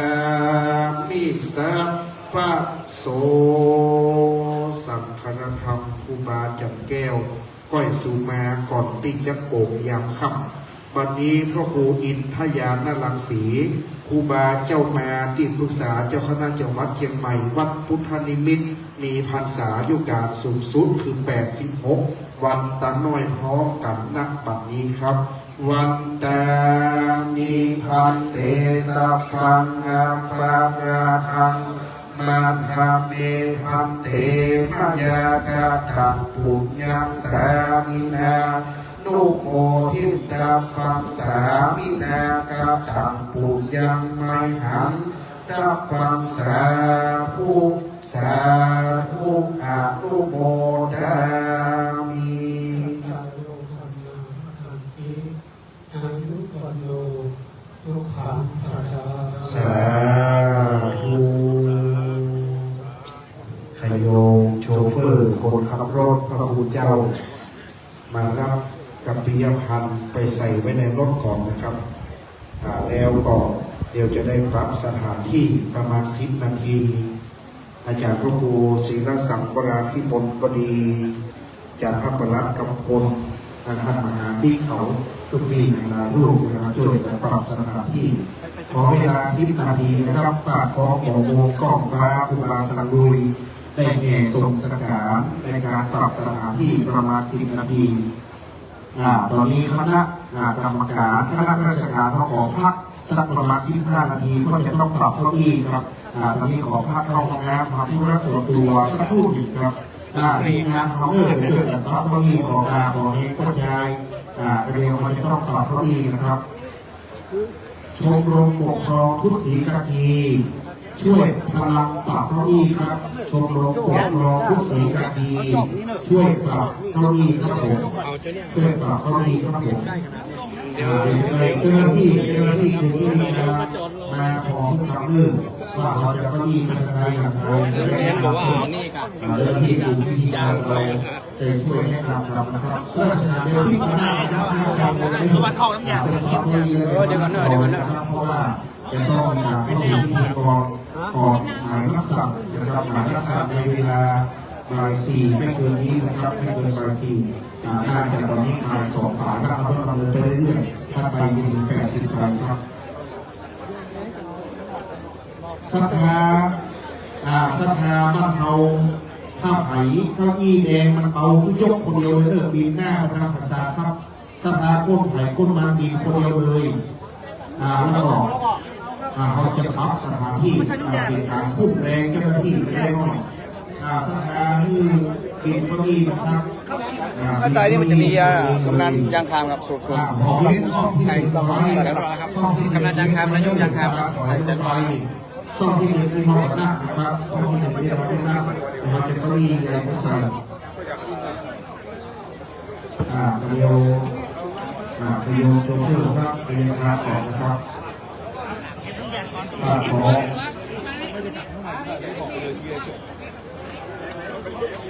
เราสักครู่ช่องที่หนึ่งที่ขอโล่งช่องที่หนึ่งที่ขอโล่งนะครับช่องที่หนึ่งที่ขอโล่งสะพานถอยเก้าอี้ลงไปได้หนึ่งที่ขอโล่งหมดเลยห้องที่หมายครับห้องที่ขอโล่งหมดเลยจะได้มาเก็บพับเก้าอี้นะครับช่องนี้ขอโล่งปะนอกช่องนี้ถอยเก้าอี้ลงไปตะลุ่มครับถอยหลังไปไหมช่องนี้ถอยลงไปช่องนี้ขึ้นโล่งหมดช่องหน้านี่นะช่องนี้ช่องหน้านี้ขอโล่งนะครับแม่ถอยลงไปหน่อยถอยลงไป1 ครึ่งถุงดำจ้าแม่บ้านถุงดำเก็บขยะครับแม่บ้านก่อนเลยถุงดำขวดน้ำในกระดำเต็มเก็บขยะด้วยครับเก็บขยะด้วยครับแม่บ้านบ้านทองครับวันนี้เจ้าสนาวิทยวัฒน์ประสาททองเจ้าสนาวิทยวัฒน์วันนี้โตรุ่งเลยโอ้คณะสงฆ์ละแป้มาจากไหนคณะสงฆ์ละแป้คณะสงฆ์กาญจนบุรีวันนี้มาเยอะ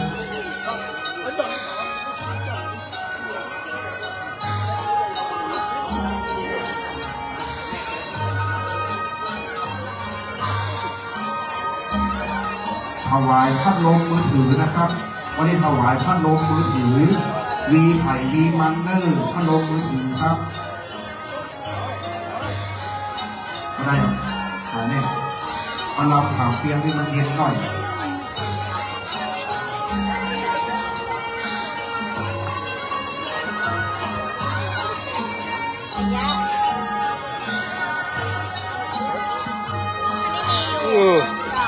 วางนี่ก็ได้ด้วยวางก็ดีหรอ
ช่วยที่จะถือสัพพทนการขั้นนักหมายพระจุปีพระพลังนั่นเองที่ท้ายรถพักนะครับนักหมายพระจุปีพระพลังนั่นเองที่ท้ายรถพักครับ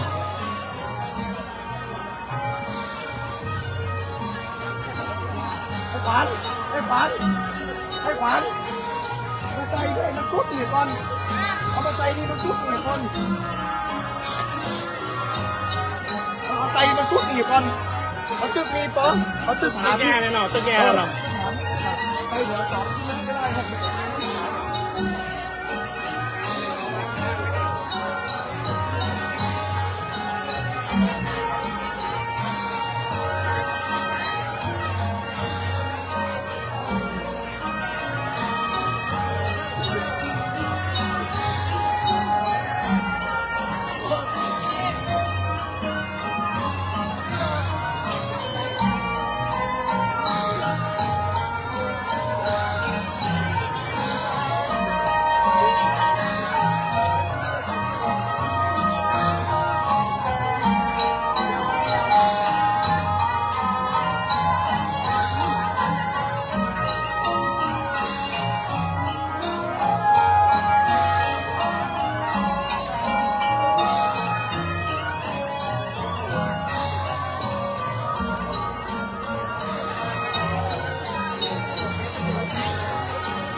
คุณหมอขนองยาสีทองขอพบในประลังหน่อยครับ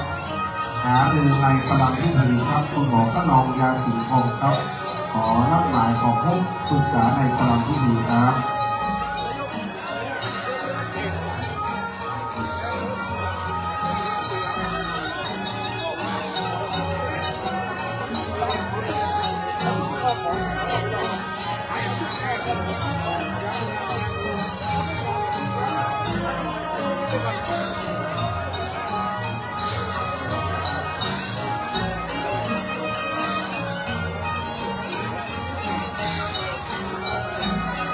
เ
ท่านนเรศ ธำรงพิทยกุล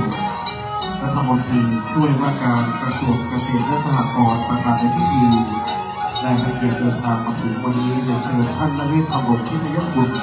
รัฐมนตรีช่วยว่าการกระทรวงเกษตรและสหกรณ์รองประธานดร.ธนสารธรรมสอนครับท่านเลขานุการรัฐมนตรีช่วยว่าการกระทรวงเกษตรและสหกรณ์ได้ให้เกียรติเดินทางมาในขณะนี้ครับ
ใน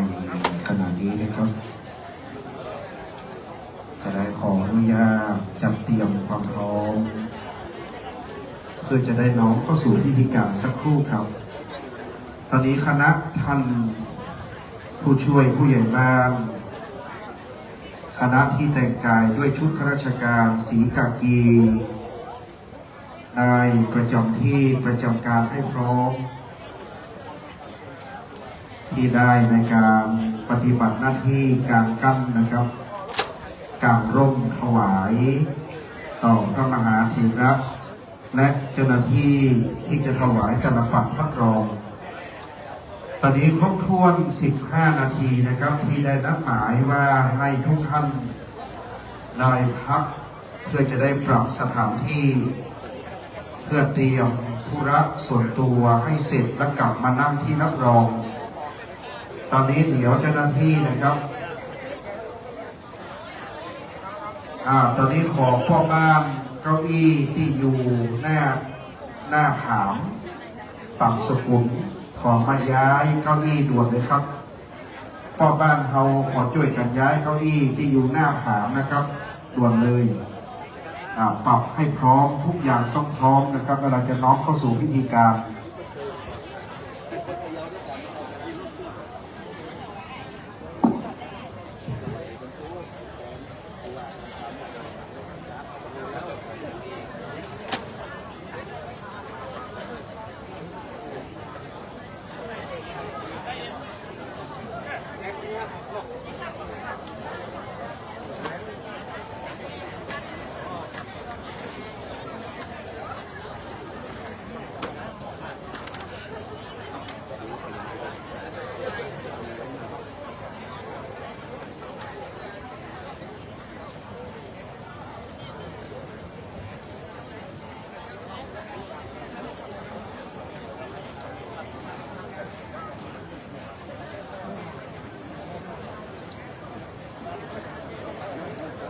ในขณะนี้ครับ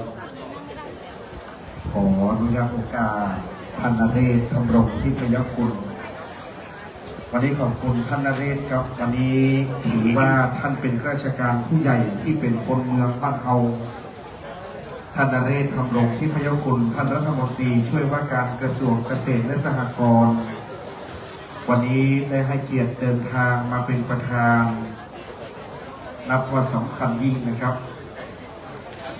ตอนนี้เจ้าหน้าที่ครับตอนนี้อยู่ในช่วงปรับสถานที่สัก5 นาที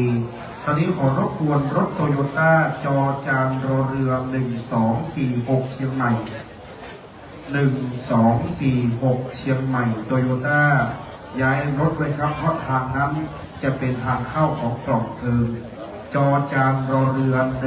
1246กรุณาย้ายรถไว้นะครับสาธุชนครับวันนี้ครูบาบุญหลวงได้แจกพัดลมมือถือสั่งตรงมาจากเมืองนอกนะครับไม่ได้มีขายในประเทศไทยพัดลมรุ่นนี้สั่งตรงมาจากนครเชียงตุงประเทศเมียนมาราคาแพงนะครับรักษาให้ดีไม่มีขายในประเทศเราครับข้าราชการท่านร้อนกรุณาบริการตนเองนะครับด้วยพัดลมมือถือดังนั้นเราก็บริการตนเองพี่น้องเมืองเชียงตุงได้บริการพัดลมสั่งตรงยี่ห้อพิเศษจากเมียนมามาใช้ในประเทศไทยของเรานะครับวันนี้ให้งดงามให้เป็นหัตถกรรมพื้นบ้านตอนนี้เรียนเชิญทุกท่านนั่งเลยครับนั่งให้เรียบร้อยได้เข้าสู่พิธีการตอนนี้เข้าสู่พิธีการก่อนขอให้สงบก่อนแล้วเราจะเริ่มเข้าสู่พิธีการนะครับตอนนี้ให้เข้ามานั่งปรับสถานที่อันไหนไม่พร้อมสิ่งไหนยังไม่พร้อมให้ปรับในเวลาที่ได้ครับก็ยังไม่ได้เข้าสู่พิธีการข้าราชการที่มาถึงรีบเข้านั่งเลยครับเก้าอี้ตรงกลางนี้ยังว่างอยู่นะครับชุดข้าราชการชุดปกติขาวเก้าอี้ที่ไพ่พระสงฆ์ยังว่างอีกหลายตัวเลยครับเข้ามานั่งได้ครับข้าราชการที่ไม่มีที่นั่งเข้ามาด้านในสุดครับจะมีที่นั่งเยอะครับสาธุชนนั่งเต็นท์ได้นะครับบรรเทานั่งเต็นท์ได้เขานั่งที่รับรองได้นะครับเป็นบรรยากาศพื้นบ้านพื้นเมืองคนโป่งครูบาพระมหาเถระอากาศจะร้อนนิดหนึ่งนะวันนี้พัดลมนี่สั่งตรงมาจากต่างประเทศนั้นเราการประกอบพิธีที่สำคัญนะครับ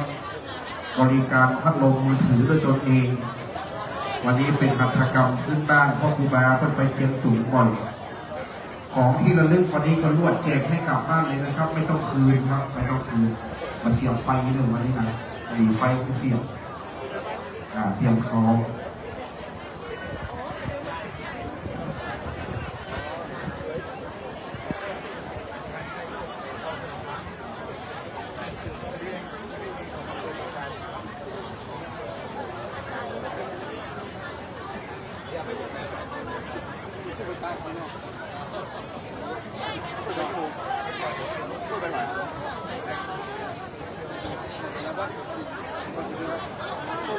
ท่านใดที่ยังไม่มีเก้าอี้ที่นั่ง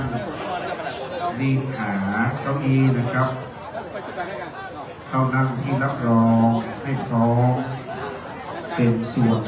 วนนะครับญาติโยมที่ไม่มีเก้าอี้ให้หาเก้าอี้นั่งเสริมเลยครับข้าราชการถ้าไม่มีเก้าอี้รีบหานะครับเราจะไม่เดินนะครับขอความกรุณาเข้าสู่ที่รับรองนะครับที่แจกพัดลมมือถือถ้าครบแล้วก็ยุติการแจกได้ครับเก็บได้เลยเนาะ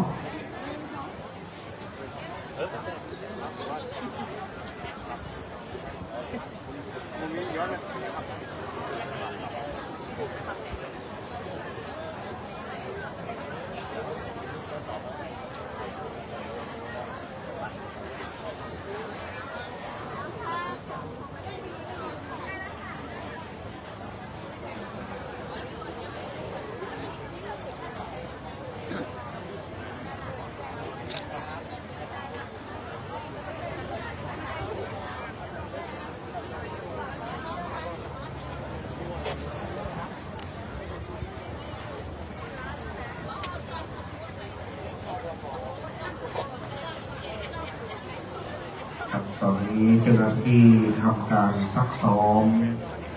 แนวปฏิบัติให้กับคณะท่านผู้ช่วยผู้ใหญ่บ้าน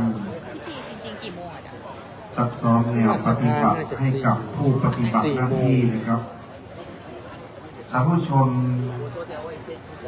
เราท่านทั้งหลายที่มาพร้อมกันวันนี้ตอนนี้เราจะอยู่ในอาการอันสำรวม ตั้งจิตให้เป็นสมาธิครับ อากาศร้อน ถ้าร้อนกายเราใช้พัดเดี๋ยวก็หาย แต่ถ้าร้อนใจนี่นะครับ อยู่ตรงไหนก็อยู่ไม่ได้ ร้อนใจนี่อยู่ในกินไหนมาได้ ร้อนกายพักสักครู่เดี๋ยวหายนะครับ ตอนนี้ขอความสงบร่มเย็นจงมีแก่มณฑลพิธีนี้นะครับ ก็ขอประทานอนุญาตโอกาสในร่มบารมีของพระเดชพระคุณท่านเจ้าคุณพระสุวรรณเมธีดร.รองเจ้าคณะจังหวัดเชียงใหม่เจ้าวาดวัดพระธาตุศรีจอมทองวรวิหารขอบพระคุณวันนี้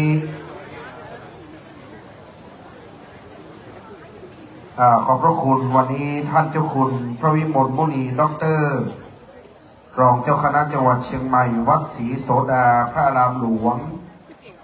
พระเดชพระคุณท่านเจ้าคุณพระศรีศิลปาจารย์ที่ปรึกษาเจ้าคณะภาค7ผู้ช่วยเจ้าวาดวัดพระธาตุศรีจอมทองวรวิหารดังนี้เป็นต้นพระมหาเถระผู้ใหญ่ของเราทุกรูปครับวันนี้ขออนุญาตโอกาสจากท่านประธานในพิธีวันนี้ท่านนเรศธรรมรงค์ทิพยคุณเป็นต้นแบบท่านนเรศบอกว่าท่านเป็นประธานร้อนเหมือนกันนะครับแต่ท่านสู้วันนี้เราทั้งหลายก็ร้อนเหมือนกันหมดครับแต่ว่าขอให้ร้อนกายเดี๋ยวใช้พัดลมมือถือที่สั่งตรงจากประเทศพัดเลยครับต่างประเทศร้อนใจในเมืองเขาว่าอยู่ไหนกินไหนมาได้ดังนั้นพอร้อนแต่กายพอละใจไม่ร้อนดังนั้นธรรมเนียมวันนี้ตอนนี้เจ้าหน้าที่ซักซ้อมแล้วนะครับตามหมายรับสั่งวันนี้ให้ปฏิบัติต้องทันเวลาก่อนบ่าย4 โมงถือว่าทันครับเดี๋ยวพิธีกรอาจารย์จะน้อมนำปรับให้ทันโบราณบ้านเมืองวันนี้ตามธรรมเนียมปรงศพกล่าวว่าธรรมเนียมการปรงศพบอกเคยพบยังสังกาลำพูนนางพญาบ่ทราบชัดประการใดอนุโลมในที่นี้เถาเทวีแห่งเชียงใหม่สมมุตินำมาใช้คราเผาศพจามเทวีแต้มไว้ในตำนานพงศาวดารนพีศรีเชียงใหม่ราชธานี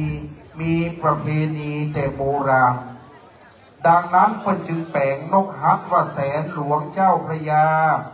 ยามปรีชานั้นมากมีช่างเอกนพีศรีสุดฝีมือเล่าลือมาสร้างพิมานบุตรสบกบนหลังนกราชปักษาหัดสดิลิงทิชาเนาอยู่ป่าหิมพานต์รองด้วยแม่สะดึง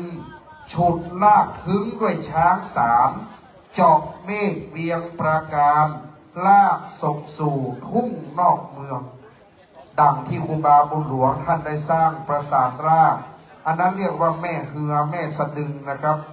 2ราชบุตราตัดสั่งเสนาหาช่างสลาฝีมือเยี่ยมดีมาสร้างปราสาทตั้งบนปักสีนกใหญ่หัดสดิลิงรุจีหิมพานทิชามีกายเป็นหงส์ขยับปีกยันยงขนลายเบญจรงค์แวววับรุจิลาเสียงเป็นกุญชรหันซ้ายนี่หันซ้ายแล้วก็หันขวานี่หันมาด้านขวานกหันนี่หูกำหนึ่งโบกหูกับพริบตาแกว่งงวงฤทธีปรากฏให้เห็นเป็นดังนี้เชิญเจ้าหน้าที่ปฏิบัติก่อนจะเข้าสู่พิธีการณบัดนี้เชิญท่านครับ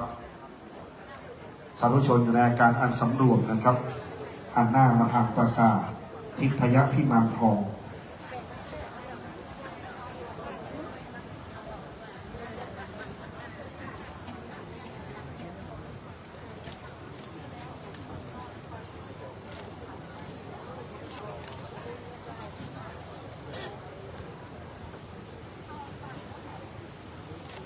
เจ้าหน้าที่กลุ่มพิธีการศพที่ได้รับพระราชทานสำนักงานวัฒนธรรมจังหวัดเชียงใหม่ได้เป็นผู้ปฏิบัติหน้าที่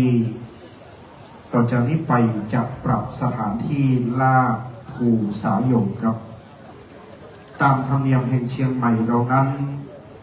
ได้กล่าวถึงการสร้างปราสาทพญานกหัสดีลิงว่าเจ้านายภิกษุสงฆ์ยามปลดปลงวายชีวา ประเพณีชาวพาราสร้างปราสาทสูงเรืองรองนะครับ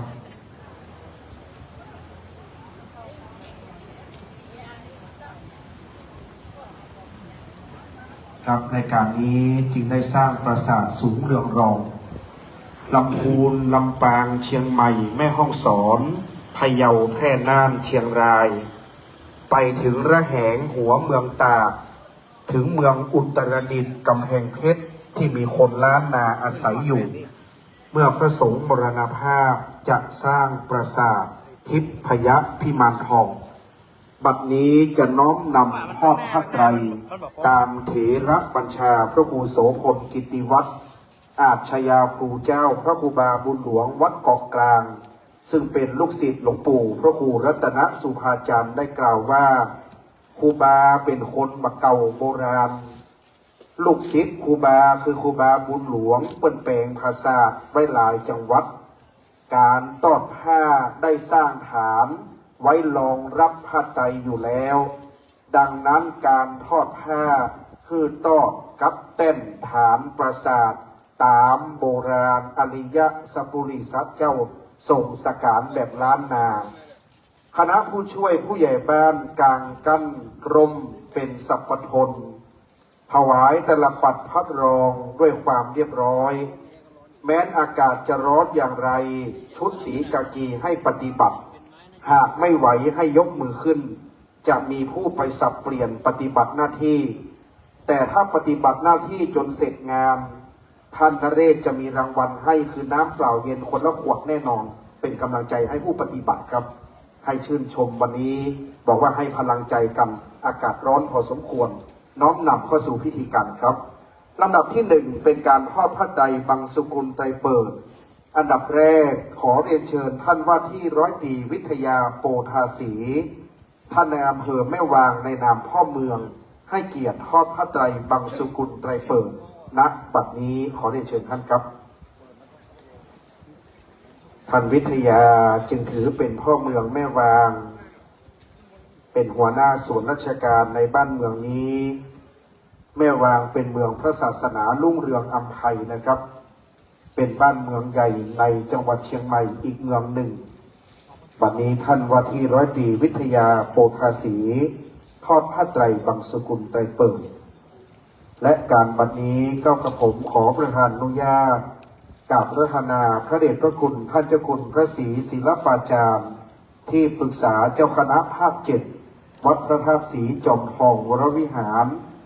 ในนามศิษย์พระเดชพระคุณหลวงปู่พระพรหมมงคลหลวงปู่ทองสิริมังคละมหาเถระวันนี้ก็ขอกราบพระธนาครับสาธุชนประนมมือขึ้นครับเมื่อพระสงฆ์เดินออกจากประลัมพิธีเราจะประนมมือขึ้นค้างไว้จนกว่าพระสงฆ์จะพิจารณาพระไตรเสร็จเราทำอย่างนี้ทุกครั้งทุกจังหวัดทุกอำเภอได้น้อมนำประนมมือขึ้นโดยพร้อมเพรียงกันนะครับ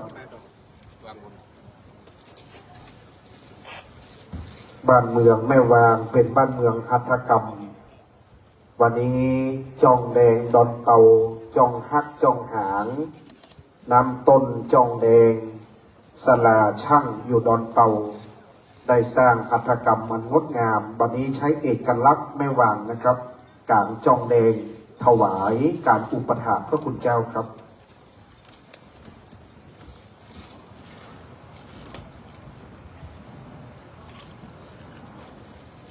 เจ้าหน้าที่กลางกั้นให้ดูเงาด้วยนะครับให้ตรงพระสงฆ์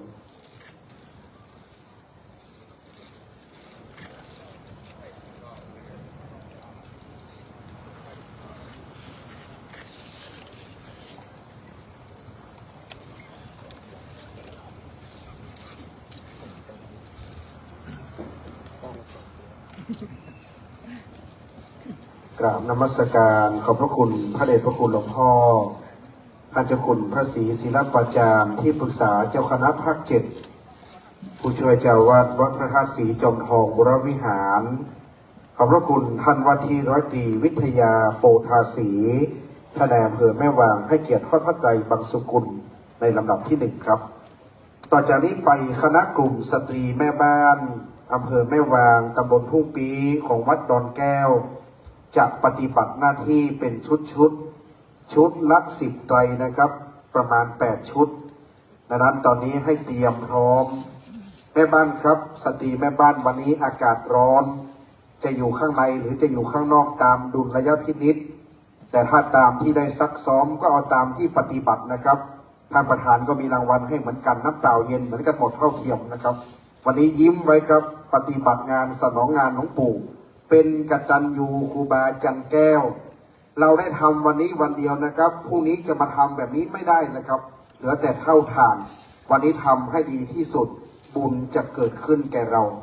ชุดที่1จำนวน10 ไตรจะได้ขอเรียนเชิญท่านผู้มีเกียรติจำนวน10 ท่านได้ให้เกียรติยืนเทียบพร้อมกันแล้วจึงจะแปรแถวขึ้นทอดพระไตรบางสุกุลเมื่อได้ยินรายนามแล้วขอลุกขึ้นไปยืนเทียบด้านหน้ากลุ่มสตรีแม่บ้านครบ10แล้วมอบพระไตรพร้อมกันและเดินแปรแถวเจ้าหน้าที่จะกำกับครับระดับที่1นะครับเรียนเชิญท่านนายแพทย์วิทิตชูศรียิ่งท่านผู้อำนวยการโรงพยาบาลแม่วางเชิญท่านกฤษดาวุฒิภาคำสาธารณสุขอำเภอแม่วางท่านสิรินพัฒน์ใจแก้วท้องถิ่นอำเภอแม่วางท่านภูชเรศธรรมรงทิพยคุณสมาชิกสภาองค์การบริหารส่วนจังหวัดเชียงใหม่เขตที่1อำเภอแม่วางครับท่านร้อยโทจิรันกันทาศัสดีอำเภอแม่วางท่านพิมพ์ใจโนจะท่านพิมพ์ใจโนจะท่านผู้อำนวยการสกรอำเภอแม่วางนะครับจากนั้นเรียนเชิญท่านนิติกุลมหาวันนายกสมาคมครูอำเภอแม่วางท่านจันทราบุญมาประธานกลุ่มเครือข่ายพัฒนาคุณภาพการศึกษาแม่วางที่2จากนั้นเรียนเชิญนะครับท่านหัวหน้าส่วนราชการเพิ่มเติมคือท่านผู้อำนวยการเกษราบุญเป่งผู้อำนวยการรพสตบ้านทุ่งปากคาเหนือท่านผู้อำนวยการขนองยาสิงห์ทองผู้อำนวยการรพสตบ้านหนองเต่าและท่านผู้อำนวยการพิมพันธ์ยาสิงห์ทองผู้อำนวยการโรงพยาบาลส่งเสริมสุขภาพบ้านนาสายครับ วางก็ลงเลยลงด้านนู้นน่ะ ลงหน่อยมั้งลงนี่ก็ง่ายดีปูนมันไปอ้อมแน่ประแดดลงไปยืนนั่นเนาะลงเอกันน่าจะถ้าช่างถ่านไปเยอะเนี่ยลงทางนี้ง่ายจากลงแบบเนาะปูนมันต้องไปอ้อมแน่ตัวเจ้าครับแน่บนบอกก็เนอะใช้หางครับนี่นะปลาหางเนี่ยใส่ปลาหาง เมื่อครบถ้วนรับผ้าไก่ครับชุดนี้จะเป็นชุดเนติแบบอย่างทั้ง8 ชุดที่จะปฏิบัตินะครับให้งดงามท่านคณะข้าราชการได้ดำรงแบบอย่างเป็นทางที่เราปฏิบัติร่วมกันแม่วางนี้นะครับตั้งแต่เราป่งครูบาวัดป่าแดดป่งครูบาวัดศรีชัยนิมิตรเรียงมาตามลำดับมาจนถึงป่งครูบาแก้วนี่นะครับมีระเบียบงดงามครับเพราะได้ปฏิบัติหน้าที่ทุกงานที่ผ่านมาวัดป่าแดดวัดศรีชัยนิมิตรวัดต่างๆเรียงมาของแม่วางนี่จะงามยอมรับนับถือว่าส่วนราชการท่านเข้มแข็งจริงๆนะครับของแม่วางนี้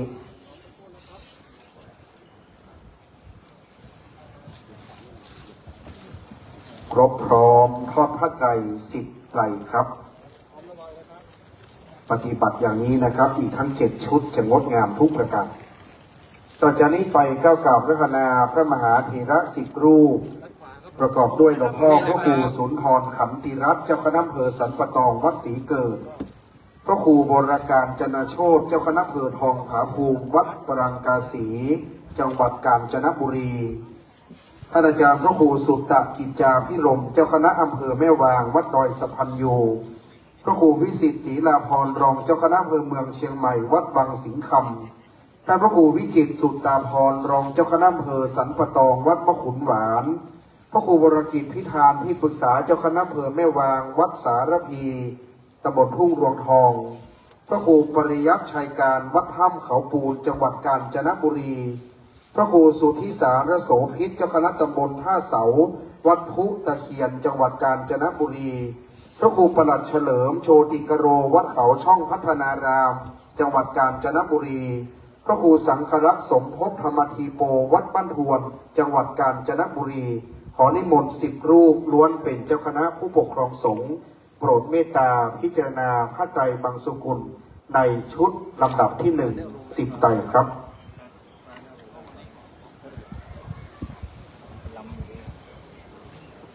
วันนี้พระมหาเถระมีหลวงปู่พระครูวรกิจพิธานครูบาวัดสารพีทุ่งรวงทองนะครับได้โปรดเมตตาแล้วดังนั้นในการประกอบศาสนพิธีสาธุชนน้อมประนมมือขึ้นครับชุดที่ 1จะเป็นหลวงพ่อที่ปรึกษาเจ้าคณะอำเภอรองเจ้าคณะอำเภอนะครับได้เมตตาในการนี้ครูบาอาจารย์ทุกรูป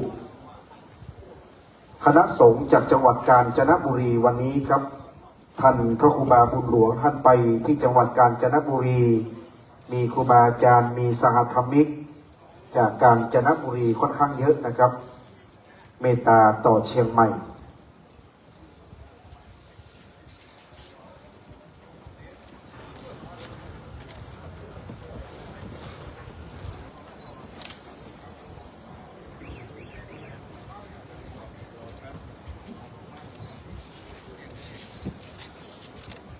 เจ้าหน้าที่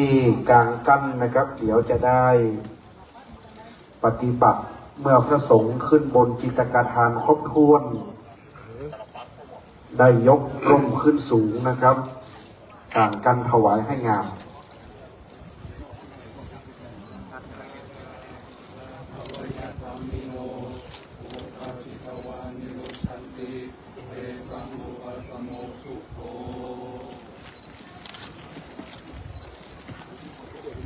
กราบนมัสการขอบพระคุณพระสงฆ์ทั้ง10 รูปโปรดเมตตาพิจารณาพระไตรบังสุกุลเรียบร้อยขอบพระคุณท่านผู้มีเกียรตินะครับหัวหน้าส่วนราชการจำนวน10 ท่านได้ให้เกียรติเป็นที่เรียบร้อยครับชุดที่ 2ครับกลุ่มสตรีแม่บ้านเตรียมพร้อมนะครับจะได้เชิญผู้มีเกียรติในลำดับที่ 2จำนวน10 ไตรเช่นกันขอบคุณเจ้าหน้าที่ที่ปฏิบัติครับล้วนจะเป็นท้องถิ่นท้องที่คณะท่านนายกท่านกำนันจะให้เกียรติในชุดนี้สำคัญยิ่งครับประกอบด้วยท่านนายกอุ่นเรือนคำพิโลท่านนายกองค์การบริหารส่วนตำบลทุ่งปีเดี๋ยวเชิญท่านเทียบเลยครับท่านนายกนิเวศแก้วคำเลิศท่านนายกองค์การบริหารส่วนตำบลทุ่งรวงทองท่านนายกมานิตยอดนิสามณีท่านนายกองค์การบริหารส่วนตำบลแม่วินท่านนายกธัญปียพันธ์โอภาสท่านนายกเทศมนตรีตำบลแม่วางท่านนายกสมพงษ์เรืองธีรนพคุณท่านนายกองค์การบริหารส่วนตำบลดอนเป่าท่านกำนันพันนรงค์ตุ่นแก้วกำนันตำบลแม่วินกำนันมงคลแสนพรหมกำนันตำบลบ้านกาดกำนันสัญญาอุดมกำนันตำบลทุ่งรวงทองกำนันอภินันท์ทิพย์สุวรรณีกำนันตำบลดอนเป่าและท่านกำนันสุชาติท่านกำนันตำบลทุ่งปีครับ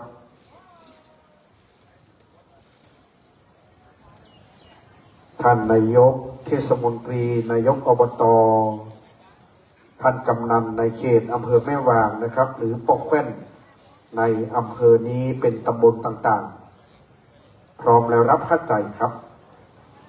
ท่านนายกอุ่นเรือนวันนี้จะนำแถวนะครับท่านนายกอุ่นเรือนเป็นเจ้าภาพพื้นที่ทั้งลงทองท่านนายกอุ่นเรือนเป็นเจ้าภาพถวายหลวงปู่เป็นเจ้าภาพสังฆทาน10 กว่าชุดวันนี้จึงได้รับเกียรติจากท่านนายกอุ่นเรือนและท่านนายกอบต.นายกเทศบาลทุกตำบลกำนันผู้ใหญ่บ้านสารวัตรแพทย์ผู้ช่วยพร้อมเพียงเรียงกันเป็นระเบียบยิ่งครับขึ้นเทียบพร้อมกันแล้วได้ให้เกียรติยืนเทียบเบื้องหน้าจิตกาฐานให้พร้อมและจึงน้อมเข้าสู่พิธีการชุดที่ 2ครับชุดที่ 2ทอดผ้าไตรการนี้จัดประกอบด้วยท่านพระคุณเจ้าที่จะโปรดเมตตาประกอบด้วยท่านพระครูโกมุตสิทธิการวัดโกมุตพุทธรังสีกรุงเทพพระครูนันทปัญญานุกิจวัดศรีบัวไขจังหวัดอุบลราชธานีพระครูพัฒนาทิมุตเจ้าคณะตำบลช้างคลานเขต 1วัดอุปคุต ระครูเมธาธรรมประยุทธ์วัดฟ้อนช่อยประตูเชียงใหม่พระครูปฏิกาสมพรโอภาโสผู้อำนวยการโรงเรียนเชตุพลศึกษาเจ้าคณะตำบลวัดเกตวัดศรีโขงพระครูปลัดล่าอมรเมโทผู้ช่วยเจ้าวาดวัดพระสิงห์วรมหาวิหารเมืองเชียงใหม่พระปลัดจรินทร์ธรรมวโรเจ้าวาดวัดศรีดอนชัยเมืองเชียงใหม่พระครูปฏิกาบรรจงพัทรเมธีวัดหัวฝายพระธิการวุฒิพงศ์วุฒิยาโนวัดดอนชัยตำบลปะแดดพระครูกัลยามนกิจจานันท์เจ้าคณะตำบลปงตำวัดทาน้ำงามชัยประการขอนิมนต์ครับพระคุณเจ้าท่านอยู่สองด้านนะครับ จะมีด้านทิศใต้กับด้านทิศตะวันออกขอคณะกรรมการที่เป็นผู้กราบนิมนต์ได้ช่วยกำกับครับว่าคณะสงฆ์ท่านได้เดินวันนี้มีอาจารย์พระประหลัดนรินทร์นะครับเมตตาพิธีการเรียบร้อยวันนั้นที่เชียงแสนก็เรียบร้อยดีครับไปปฏิบัติหน้าที่ที่เชียงแสนวันนั้นอาจารย์ประหลัดนรินทร์ก็ช่วยดูแลกำกับทุกจังหวัดปีนี้จะท้ายสุดแล้วนะครับฤดูกาลยามแล้งเปิดป่งครูบาพระมหาเถระในฤดูแล้งก็คือฤดูหนาวมหาฤดูร้อนนี่เรียกว่ายามแล้งปีนี้จะสิ้นสุดที่วัดแม่โจ้นะครับที่วัดแม่โจ้เพราะว่าเข้าเดือนมีนาก่อนปีใหม่เมืองครับชุดที่สองงดงามครับ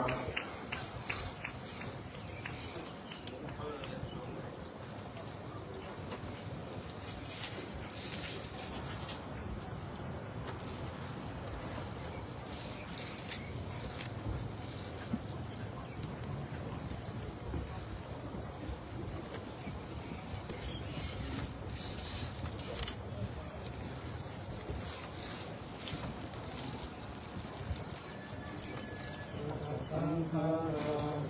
สารเวยธรรมิโนอุปาทิตวานิรุตตันติเตสังอุปัสสโมทุกโข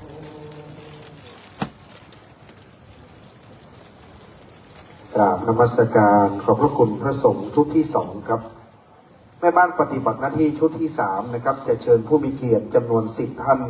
ในชุดลำดับที่สามครับ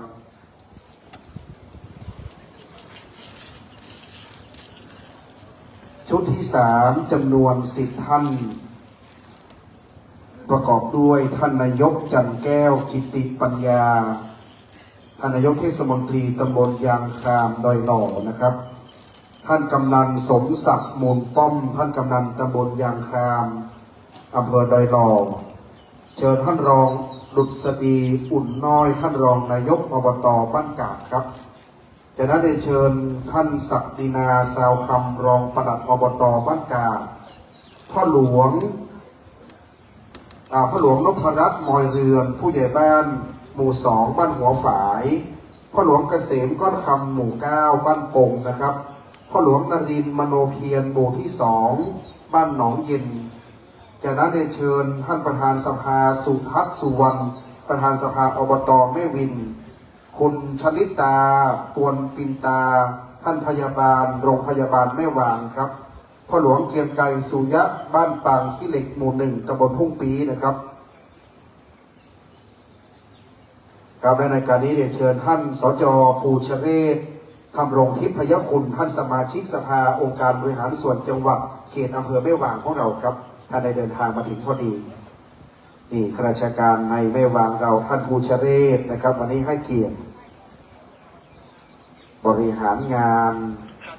ช่วยท่านนเรศนะครับรวมด้วยช่วยกันปฏิบัติให้งดงามครับคันหนึ่งนะครับเดี๋ยวจะเชิญเพิ่มเติมครับรายการนี้เชิญเพิ่มเติมนะครับรายการนี้เรียนเชิญพ่อหลวงพรสุยะบ้านหนองปลาคาหมู่12ครับ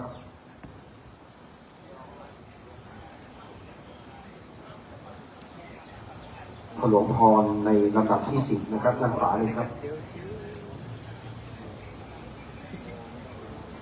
ในชุดนี้เป็นชุดที่3นะครับ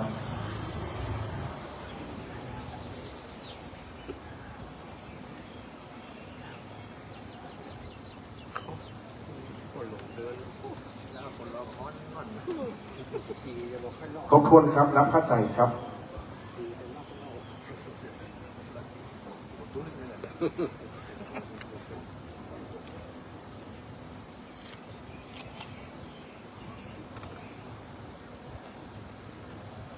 ครับชุดนี้มีท่านสจ.ภูเชเรศ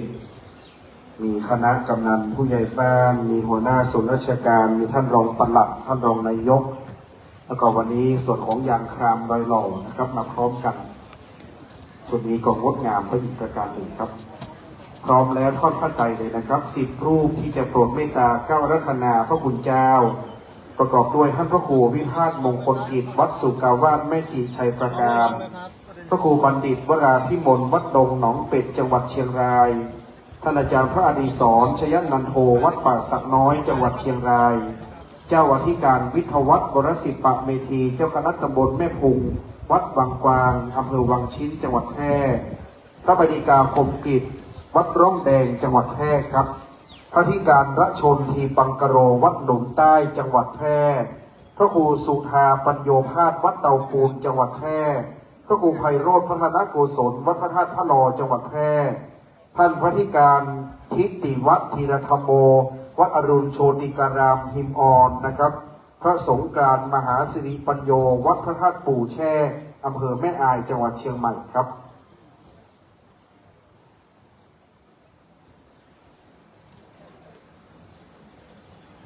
จากนิมนต์หลวงพ่อสุกาวัดครับ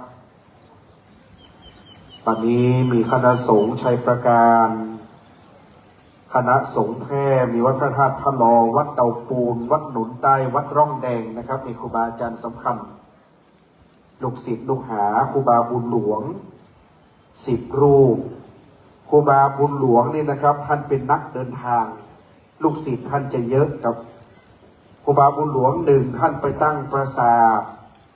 2ท่านไปเป็นศาลานะครับท่านเป็นครูบาเจ้าศาลากองของส่วนต่างๆการก่อสร้างนวกรรมดังนั้นคนโบราณว่าครูบาเป็นคนไปคณะเพื่อนสหธรรมิกครูบาอาจารย์จะมีเยอะเมืองเชียงรายเมืองแป้เมืองน่านชัยประการเชียงใหม่เชียงตุงนี่คณะของพระครูบาบุญหลวงทั้งนั้นเมตตาครับแล้วก็หลายรูปที่บวชกับครูบาจันแก้วเพราะครูบาท่านเป็นอุปชฌาย์พนมมือนะครับ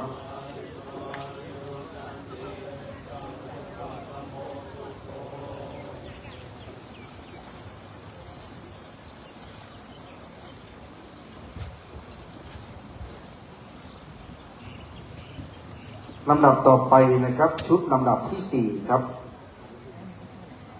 ได้ให้เกียรติคณะสตรีแม่บ้านยืนเทียบครับชุดลำดับที่4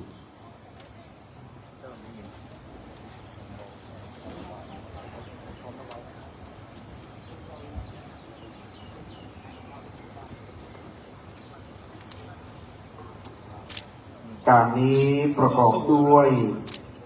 เชิญคุณจิรนันท์พลเยี่ยมหัวหน้ากลุ่มงานโรงพยาบาลแม่วางครับคุณพักวดินทร์ทวัฒน์พงศ์ประกรณ์เลขานุการท่านนายกเทศมนตรีตำบลแม่วางนะครับเชิญพ่อหลวงนัดดนัยทาวงศ์พ่อหลวงบ้านหมู่5บ้านกาพ่อหลวงวุฒิพงศ์พิทักษ์กุลชนผู้ใหญ่บ้านหมู่7บ้านกาพ่อหลวงประคองปัญญาทิพย์พ่อหลวงบ้านหมู่4นะครับบ้านกาพ่อหลวงประเสริฐมูลน้อยผู้ใหญ่บ้านหมู่5ทุ่งปีครับจากนั้นเชิญคุณระเบียบบุญมีประธานสภาองค์การบริหารส่วนตำบลทุ่งปีเชิญคุณสกุลหนองแก้วรองประธานสภาองค์การบริหารส่วนตำบลทุ่งปีสปต.สันชัยแท่ย่างสปต.หมู่1สปต.สุรพลบุญเป็นสปต.หมู่2ครับ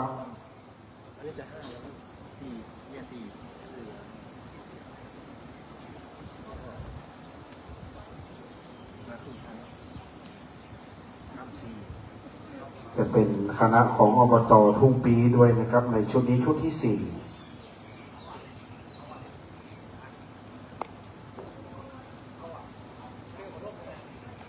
อากาศค่อนข้างร้อนก็จะพยายามปรับให้รวดเร็วนะครับเอาอย่างงดงามแล้วก็อย่างดีงามรับพระใจครับงดงามครับปฏิบัติหน้าที่เดินแถวเลยนะครับขึ้นบนจิตรการหามปราสาทพญานกหัสดีลิงเป็นระเบียบแบบแผนไม่ขาดแคลนซึ่งศรัทธา บุญเกิดบุญนำพาศรัทธาให้เย็นใจนะครับสาธุมงคลได้เกิดขึ้นเพราะเรากตัญญูครูบาอาจารย์นี่เป็นมงคลขอให้ความดีงามได้เกิดขึ้นแก่เราชุดนี้นะครับ10 รูปขอได้รับเมตตาจากคณะสงฆ์10 รูปในสันปะตองโดยหล่อแม่วางก็ดีครับประกอบด้วยท่านพระครูวรธรรมธีรพงศ์เจ้าวาดวัดท่าจำปีครูบาหม่อมดวงดีพระครูสุทธิชัยทัศน์เจ้าวาดวัดม่วงพี่น้องพระครูรัตนวรรณสาธรพุทธสถานอุโบสถดอนตองป่าซางพระธิการบุญช่วยประพังกโรวัดศรีแดนเมืองโดยหล่อพระประหลัดภพสังวโรวัดม่อนปูอินพระครูสังวรยติกิจวัดใหม่หนองหอยท่านอาจารย์พระสุชาติขันติโกวัดบ้านห้ำยางครามพระครูศรีวุฒิคุณด็อกเตอร์วัดท่าใหม่อีกท่านอาจารย์พระสิทธิชัยอินทวโนวัดพันอ้นเมืองเชียงใหม่อาจารย์พระมหาสกุลมหาวีโรด็อกเตอร์วัดท่าขาวเมืองเชียงใหม่ขอนิมนต์ครับ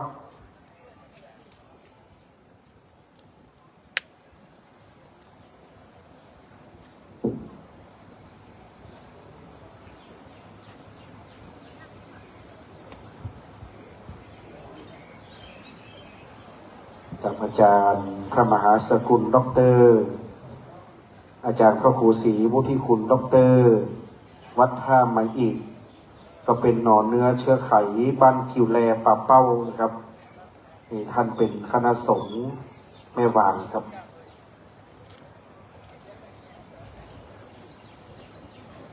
นิมนต์3 รูปครับ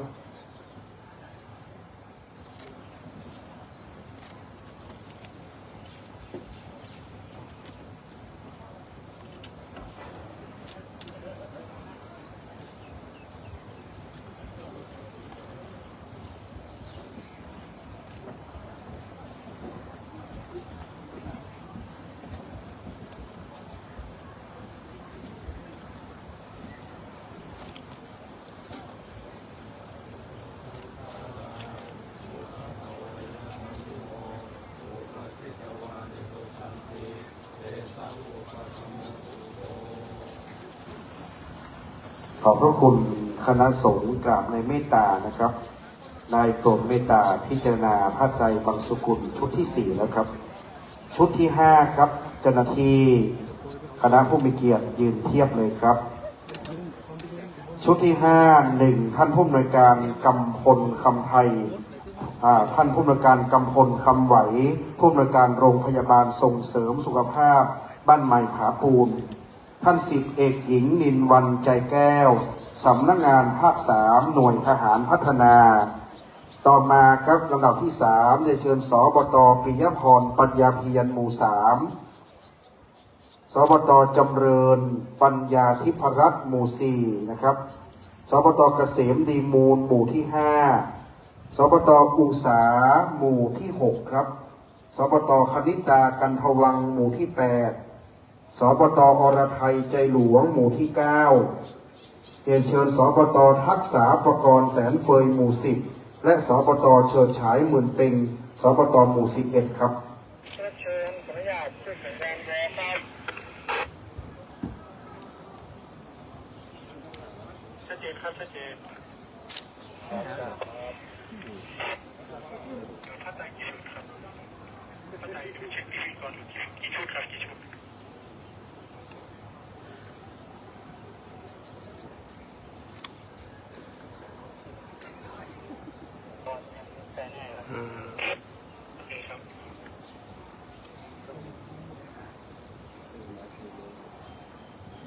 ขยับแถวให้ตรงนะครับครบถ้วนครับรับพระไตรครับ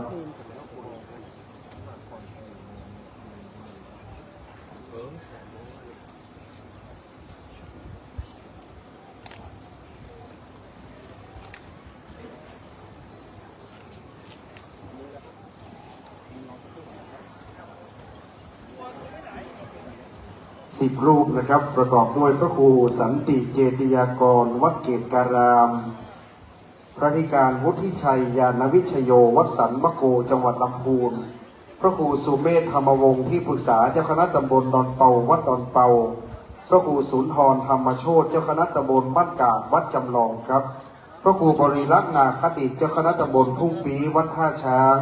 พระครูสุคนจารุวรรณเจ้าคณะตำบลทุ่งรวงทองวัดแสนคันธาพระครูโอภาสชัยวัฒน์เจ้าคณะตำบลดอนเปาเขตหนึ่งวัดชัยมงคลพระครูศรีละสังวราพิมลเจ้าคณะตำบลดอนเปาเขตสองวัดสิริชัยนิมิตรพระครูอนันต์กตะสาโรเจ้าคณะตำบลแม่วินวัดมัชชิมารามและพระครูสุวัฒน์มงคลการวัดอัมพารามครับ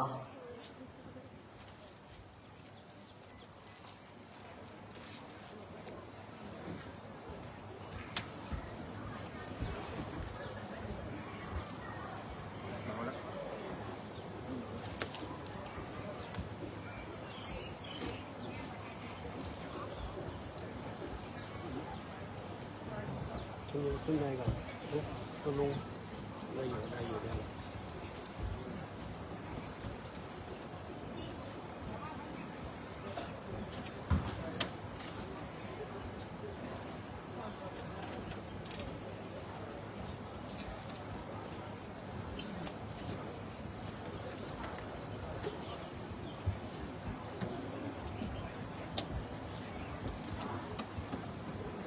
น้อมประนมมือขึ้นนะครับชุดที่5นะครับ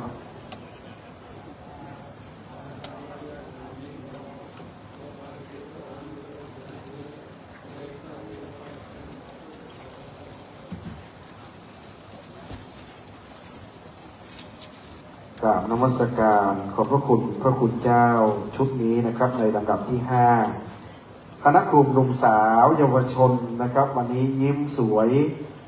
กลุ่มคณะเยาวชนคณะกลุ่มหนุ่มสาวก็มาปฏิบัติหน้าที่ด้วยตั้งแถวเลยครับชุดที่60ท่านนะครับ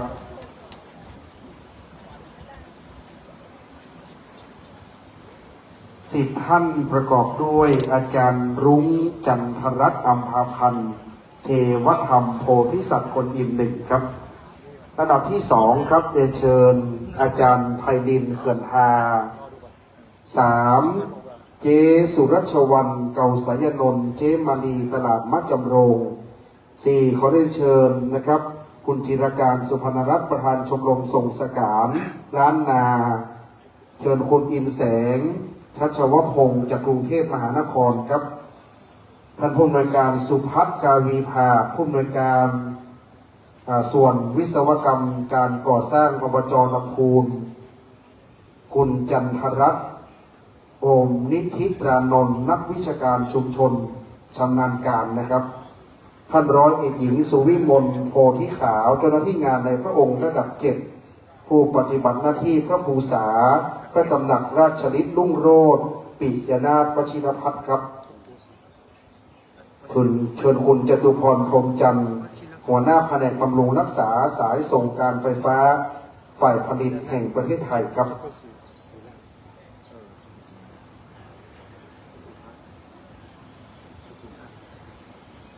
เพิ่มเติมนะครับเรียนเชิญครูธนงศักดิ์ครูชำนาญการโรงเรียนแม่วินสามัคคีครูแสงเพียรครูชำนาญการพิเศษโรงเรียนกิ่วแลน้อยประสิทธิ์วิทยาครับ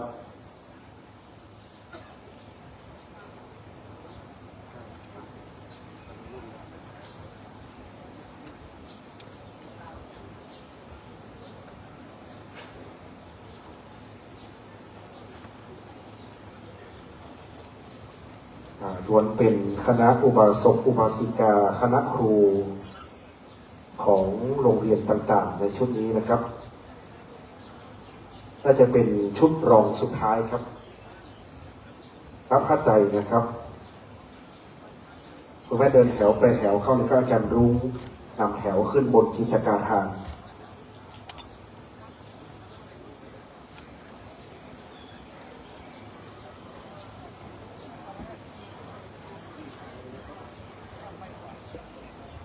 10 รูปนะครับประกอบด้วยท่านพระครูปิยะศรีลวิเชียรวัดปาลานดอยลอท่านพระครูวีรศาสตร์บุญญกิจวัดป่าแดดนะครับพระครูวรวัฒน์บัณฑิตวัดใหม่เมืองสวรรค์พระครูอินทคุโนภาสวัดใหม่สวรรค์ครับจากนั้นนิมนต์ท่านพระครูวิมลพัฒนโกวิทวัดมหาวันพระครูวีรกิจบัณฑิตวัดดอนปิน พระครูวิรุณธรรมเกษมวัดศรีชุมท่านอาจารย์พระมหาสุมิตรธรรมชีวีวัดพระธาตุดอยหยุด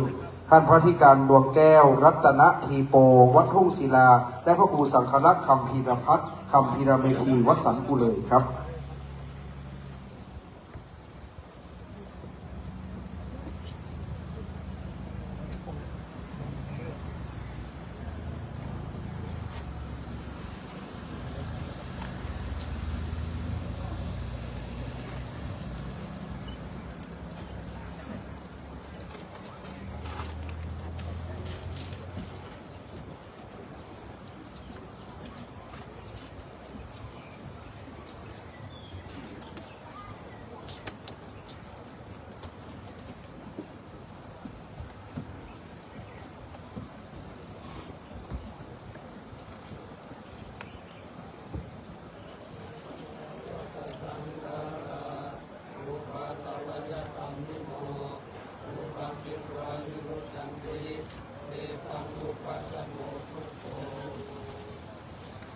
กราบในเมตตาคณะสงฆ์ชุดรองสุดท้ายครับต่อจากนี้ไปเป็นชุดสุดท้ายนะครับประคองผ้าไตรชุดสุดท้ายจำนวน10 ไตรครับเชิญตั้งแถวครับ10 ท่านนะครับได้ให้เกียรติการนี้ประกอบด้วยคุณครูอุภาพรหมจันทร์คุณครูชำนาญการพิเศษโรงเรียนต้นแก้วพดุงพิทยาคุณบงอัมพรพิญญวงศ์พยาบาลชำนาญการพิเศษโรงพยาบาลดอยเต่าครับคุณปรียาลักษณ์ชัยมงคลนักวิชาการการเงินและบัญชีชำนาญการอบต.ทุ่งปีคุณณณรงค์วงศ์สถานร้านพรพันธ์วัสดุก่อสร้างอำเภอแม่วางเชิญอาจารย์พุทธาจันทร์สมบูรณ์ครับครูสอนภาษาต่างประเทศคุณบุญเลิศตีมังเชิญคุณสุบรรณนะครับหรือพ่อครูสุบรรณเป็นชุ่มใจคณะสุบรรณศิลป์ครับเป็นพ่อครูของคณะแห่ปาดก้องของวงนะครับลำดับที่9ลำดับที่8ครับเชิญพ่อน้อยเลิศอุ่นน้อยในลำดับที่9เชิญพี่ชาย3หลิ่งช้างจากหนองขอนเมืองเชียงตุงที่ครูบาไปเขมรัตน์นครเชียงตุงนะครับพี่ชาย10เชิญท่านอรุณบุญเรืองครับ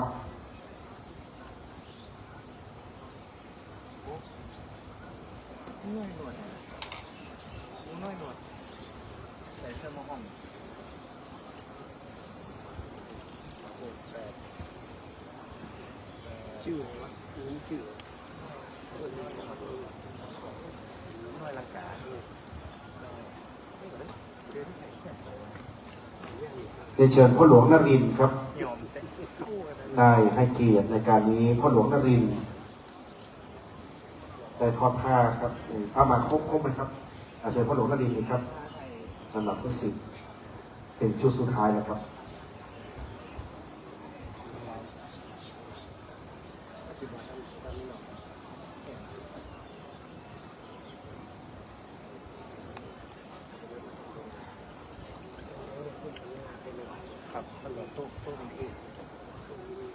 น้อมรับพระไตรบังสุกุลณ บัดนี้ครับเชิญท่านที่1 8 แถวเข้าทอดเทียมนะครับ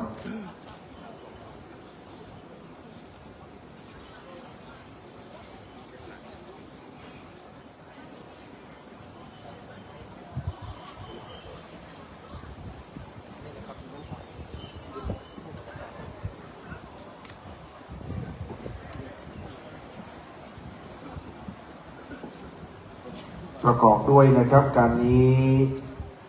พระธิการจรัญพระคายาโนวัดหลวงขุนวินพระธิการสมปิยะศรีโลวัดห้วยแก้วพระธิการวิชาธีรธรรมโมวัดวิมุตติการามพระธิการจำเริญสติธโรวัดห้วยโป่ง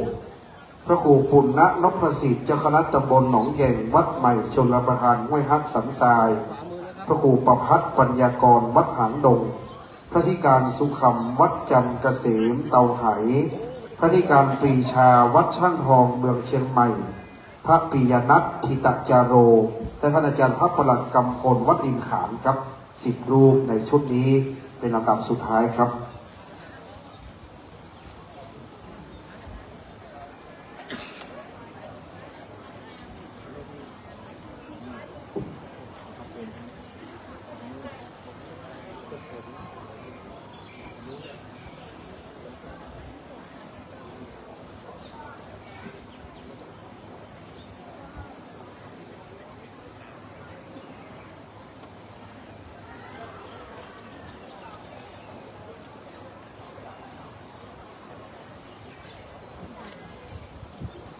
วันนี้คณะสงฆ์ทุกจังหวัดในภาคเหนือโปรดเมตตาในการนี้นะครับ ได้น้อมนำตั้งจิตใสน้อมนำตั้งใจเป็นสมาธิได้ประกอบพิธีอันสำคัญให้ได้บังเกิดขึ้นแล้ว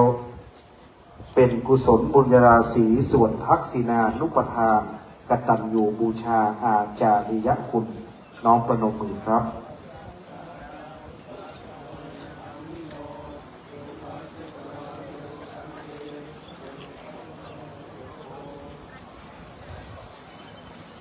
กราบนมัสการขอบพระคุณพระสงฆ์10 รูปชุดสุดท้ายแล้วครับต่อจากนี้ไปจะเป็น3 ไตรเป็นพระไตรบังสุกุลพิเศษสำหรับเจ้าภาพโยมอุปถัมภ์ในบารมีพระครูโสพลกิติวัฒน์อาชญาครูเจ้าพระครูบาบุญหลวงวัดเกาะกลางมีโยมอุปถัมภ์ทั้งในและต่างจังหวัดที่อุปถัมภ์การจัดงานกิจการพระศาสนาดังนั้น3 ไตรนี้ขอเป็นโยมอุปถัมภ์บารมีครูบาบุญหลวงและบารมีครูบาจันแก้ว3 ท่านคณะกลุ่มสตรีเยาวชนขยับมาที่ขอบหญ้าสีเขียวเลยครับเพราะจะรับด้านหน้านี้สะดวกกว่าและงดงามสำหรับคณะโยมอุปถัมภ์เพราะท่านเดินทางมาจากต่างประเทศครับ3 ท่านประกอบด้วย1มิสเตอร์ดีบัญชินจากประเทศสิงคโปร์ที่น้อมนำปัจจัยถวายการจัดงานถึง 500,000 กว่าบาทอาจารย์ณพลพัฒน์ราชทรัพย์เทวาลัยลูกศิษย์พระครูโสพลกิติวัฒน์คุณนิชดาตติดานันท์ร้านลำปางบรรณกิจพรินติ้งผู้เป็นขหบดีจากจังหวัดลำปางครับ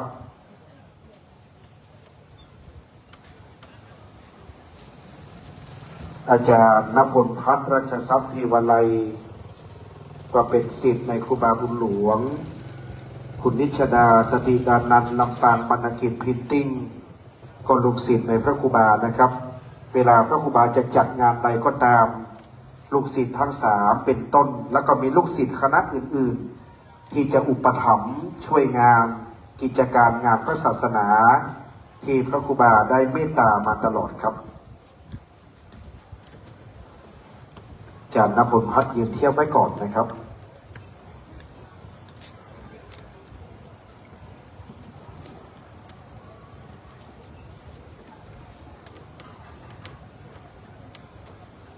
พร้อมแล้วรับพระไตรบังสุกุลครับ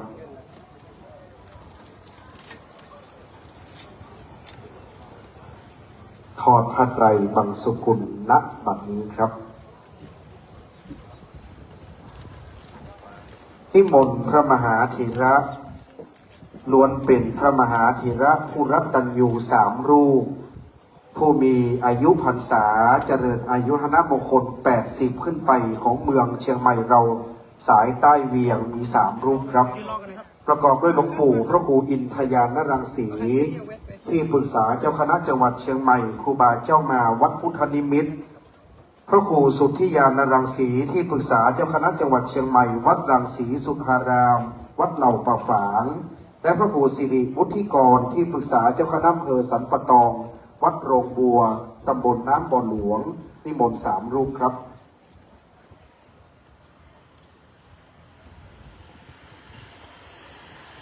This one of the highest growth in this ceremony.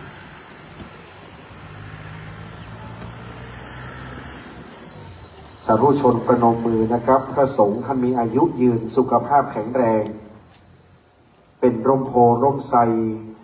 วันนี้ครูบาบุญหลวงท่านประคองพระอุปชาตอนบวชเนนพระครูอินทยานรังสีหลวงปู่ครูบามาปีนี้86นะครับวัดพุทธนิมิตรจอมทอง รูปที่สองพระครูสุทธิยานรังสีที่ปรึกษาเจ้าคณะจังหวัดเชียงใหม่ครูบาเจ้าใจวัดรังสีสุธารามเหล่าป่าฝางปีนี้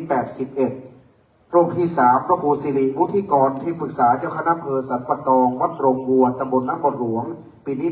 83นะครับทั้งสามรูปเป็นพระมหาธีระผู้รัตตัญญูมีสุขภาพแข็งแรงเป็นร่มโพร่มไทรชุดนี้เป็นชุดของคณะเจ้าภาพครับ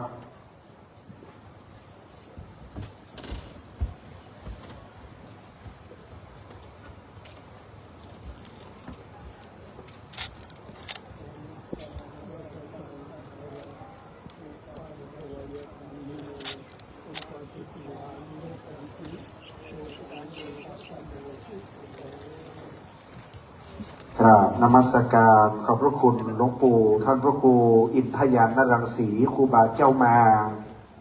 พระครูสุทธิยานรังสีครูบาเจ้าใจและพระครูสิริวุฒิกรทั้งสามรูปเป็นพระมหาเถระ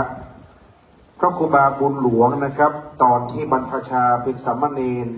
พระอุปชาท่านคือครูบาเจ้ามาวัดพุทธนิมิตร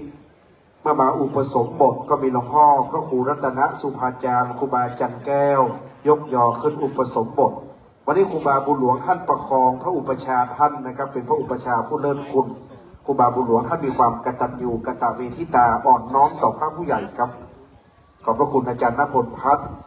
ขอบคุณคุณนิชดาขอบคุณมิสเตอร์ดีบัญชินนะครับได้ให้เกียรติแล้วครับต่อจากนี้ไปครับจะเป็นผ้าไตรบางสุกุลไตรปิฎกจำนวน1ไตรการบัดนี้ด้วยความเคารพขอเรียนเชิญท่านดร.ธนสารธรรมสอนท่านเลขานุการรัฐมนตรีช่วยว่าการกระทรวงเกษตรและสหกรณ์ได้ขึ้นทอดผ้าไตรบางสุกุลไตรปิฎกณบัดนี้ขอเรียนเชิญท่านครับ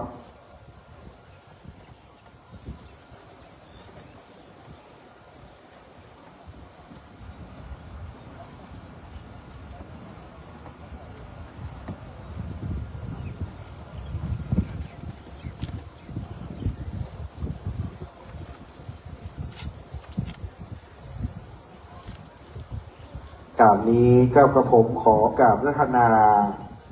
พระเดชพระคุณท่านเจ้าคุณพระวิมลมุนีด็อกเตอร์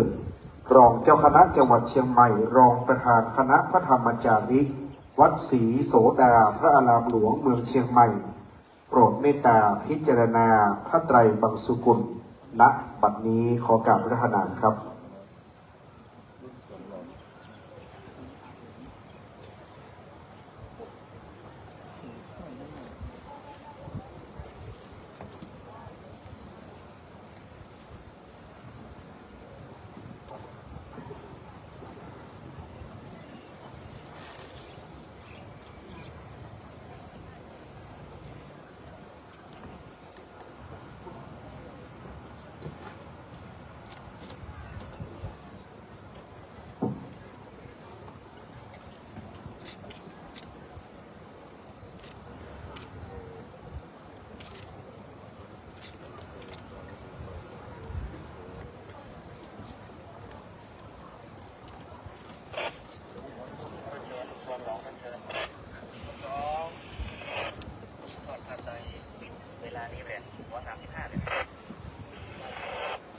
กราบนมัสการขอบพระคุณพระเดชพระคุณท่านเจ้าคุณพระวิมลมุนีด็อกเตอร์รองเจ้าคณะจังหวัดเชียงใหม่รองประธานคณะพระธรรมจาริกวัดศรีโสดาพระอารามหลวงครับขอบพระคุณท่านดร.ธนสารธรรมสอนเลขานุการรัฐมนตรีช่วยว่าการกระทรวงเกษตรและสหกรณ์ครับบัดนี้การประกอบพิธีทอดผ้าไตรบางสุกุลทุกชุดได้เรียบร้อยงดงามสมบูรณ์ทุกประการในระหว่างนี้เจ้าหน้าที่ปฏิบัติพิธีการนะครับจะชี้แจงให้กับข้าราชการเราได้รับทราบ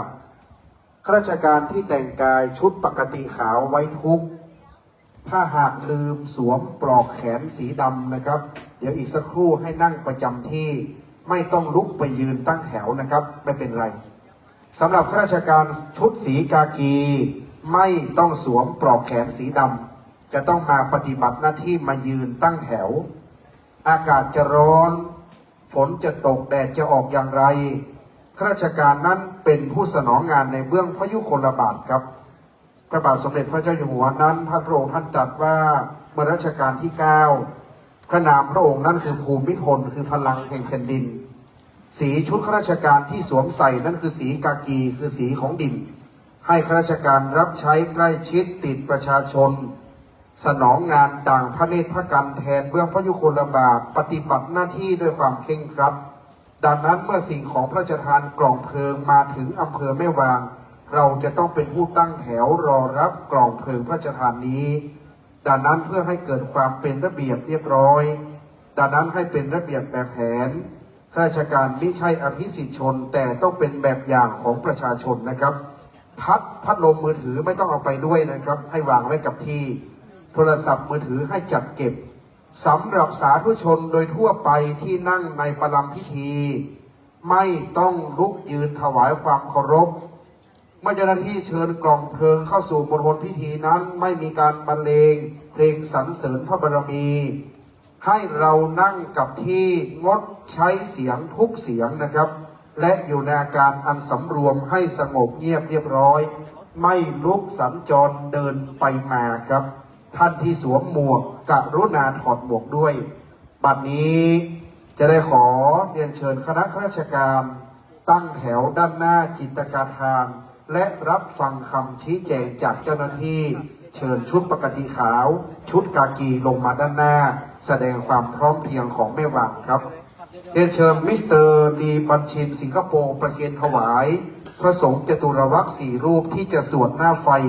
ในระหว่างพิธีการอีกสักครู่ครับข้าราชการทุกหมู่เหล่าเลยนะครับสีกากีชุดปกติขาวมาตั้งแถวครับแม่วางของเรานี้จะมากเป็นพิเศษแม่วางของเรานี้จะพร้อมเพรียงเป็นพิเศษนะครับยิ่งแถวยาวนั้นแสดงออกถึงความพร้อมเพรียงแสดงออกถึงความเป็นระเบียบเรียบร้อยและความเข้มแข็งของอำเภอแม่วางของเราครับเดี๋ยวตั้งใจฟังคำชี้แจงจากเจ้าหน้าที่นะครับจะให้แนวปฏิบัติอย่างเคร่งครัดต้องตั้งใจฟังเจ้าหน้าที่จะไม่ใช้ไมโครโฟนขอให้ทุกท่านตั้งใจฟังให้ดีนะครับเจ้าหน้าที่ท่านจะให้คำแนะนำครับ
เจ้าหน้าที่ให้คำชี้แจงแนวปฏิบัติ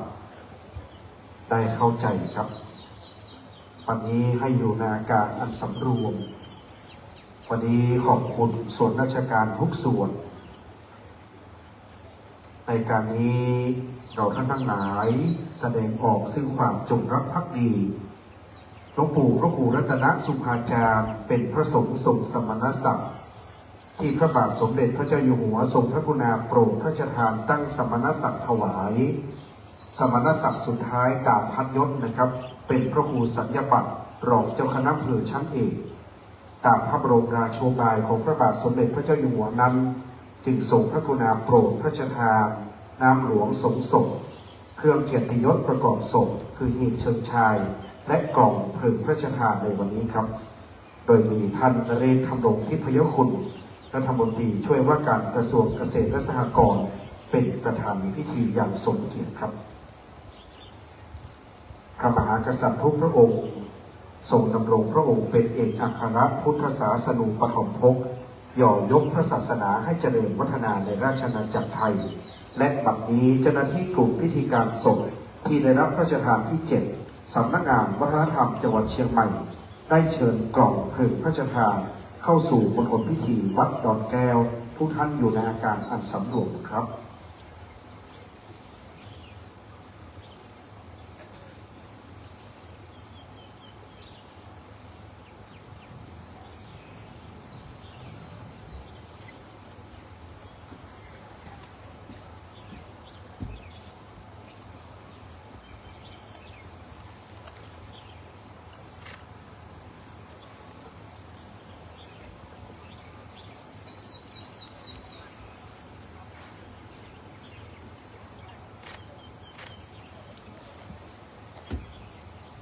ขอบพระคุณเจ้าหน้าที่กลุ่มพิธีการศพที่ได้รับพระราชทานที่ 7สำนักงานวัฒนธรรมจังหวัดเชียงใหม่ได้เชิญกล่องเพลิงพระราชทานตั้งไว้ในที่อันควรแล้วขอบคุณข้าราชการผู้ปฏิบัติหน้าที่นะครับได้เข้าสู่ที่รับรองเชิญท่านนายอำเภอพร้อมด้วยผู้อ่านประวัติได้เทียบกันที่แท่นพิธีการครับ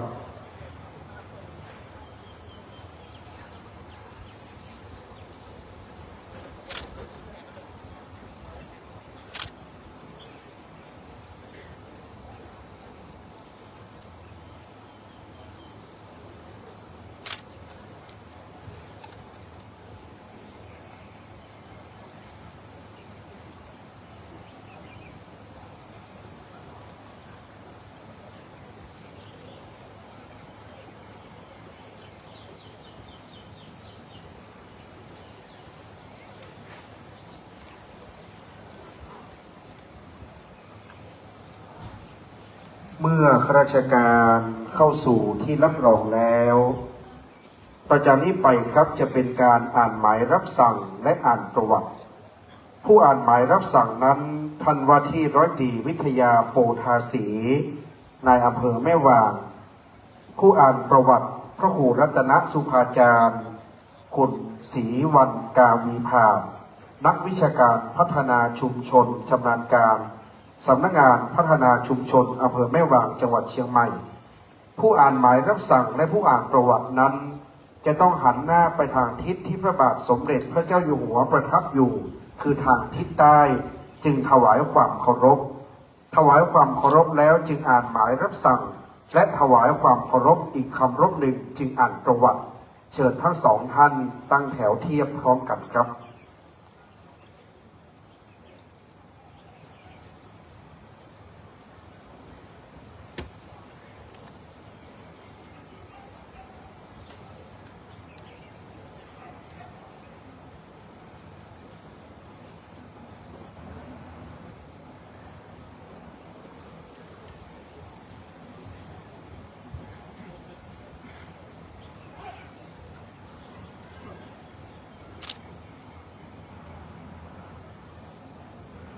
หมายรับสั่งที่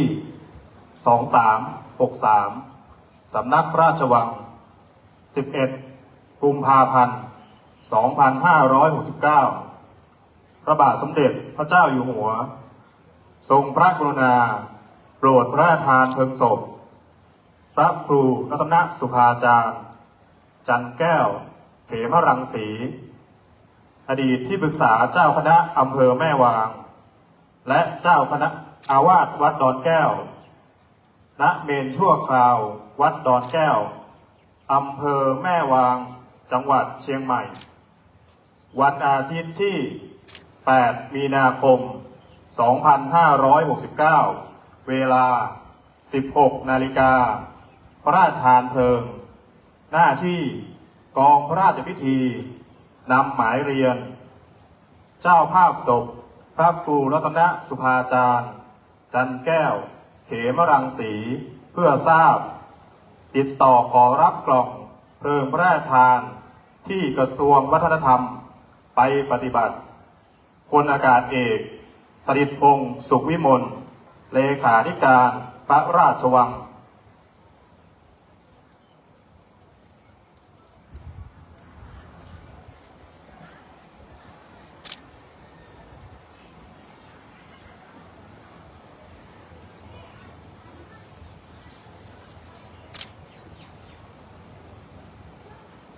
ประวัติ พระครูรัตนสุภาจารย์ จันแก้วเขมรังสี อดีตเจ้าอาวาสวัดดอนแก้ว หนองเย็น หมู่ที่ 2 ตำบลทุ่งปีอำเภอแม่วาง จังหวัดเชียงใหม่ ประวัติครอบครัว พระครูรัตนสุภาจารย์ จันแก้วเขมรังสี นามเดิม จันแก้วบุญตัน เป็นบุตรของนายมาและนางสาบุญตัน เกิดเมื่อวันที่ 13 เดือนพฤศจิกายน พุทธศักราช 2482 บ้านเลขที่ 35 หมู่ที่ 2 ตำบลทุ่งปีอำเภอแม่วาง จังหวัดเชียงใหม่ มีพี่น้องร่วมบิดามารดารวม 8 คน ได้แก่ 1. พระครูรัตนสุภาจารย์ จันแก้วเขมรังสี อดีตเจ้าวาดวัดดอนแก้ว 2. นางเพนเดชพันธ์เสียชีวิต สมรสกับนายชนะเดชพันธ์ไม่มีบุตรธิดา 3. นายจรัญบุญตันเสียชีวิต สมรสกับนางบานเย็นบุญตันมีบุตรธิดา1 คน 4. นายประเสริฐนายเทียนชัยบุญตัน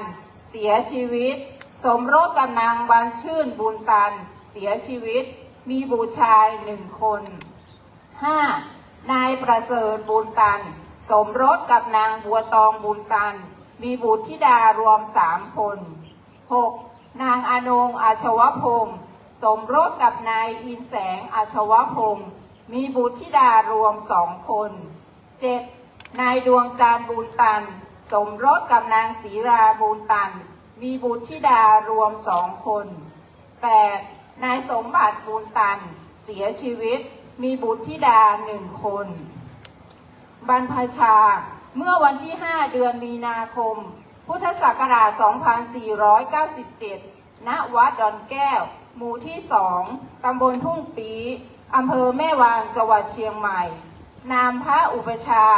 พระครูคำอภิวังโส วัดชัยมงคล หมู่ที่ 3 ตำบลดอนเปาอำเภอแม่วาง จังหวัดเชียงใหม่ อุปสมบทเมื่อวันที่ 26 เดือนพฤษภาคม พุทธศักราช 2502 ณ วัดดอนแก้ว หมู่ที่ 2 ตำบลทุ่งปีอำเภอแม่วาง จังหวัดเชียงใหม่ นามพระอุปชา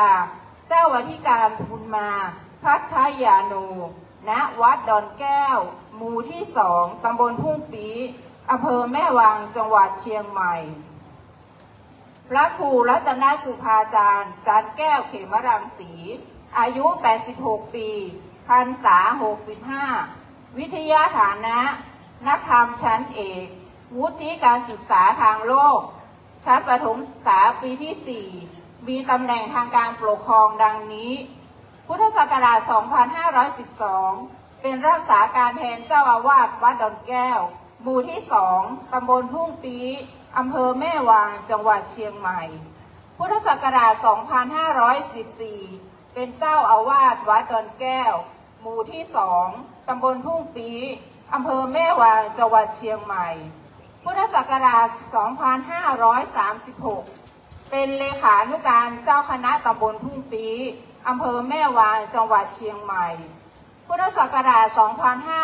2543 เป็นเจ้าคณะตำบลทุ่งปีอำเภอแม่วางจังหวัดเชียงใหม่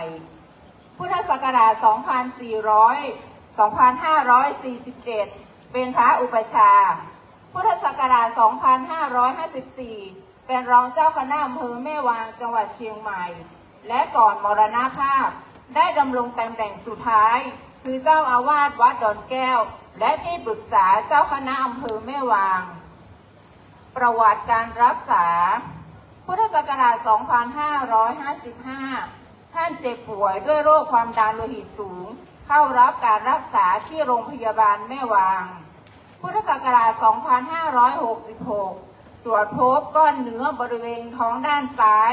เข้ารับการรักษาที่โรงพยาบาลมหาราชนครเชียงใหม่ส่งตรวจชี้เนื้อพบเป็นเนื้อร้ายที่ตับอ่อน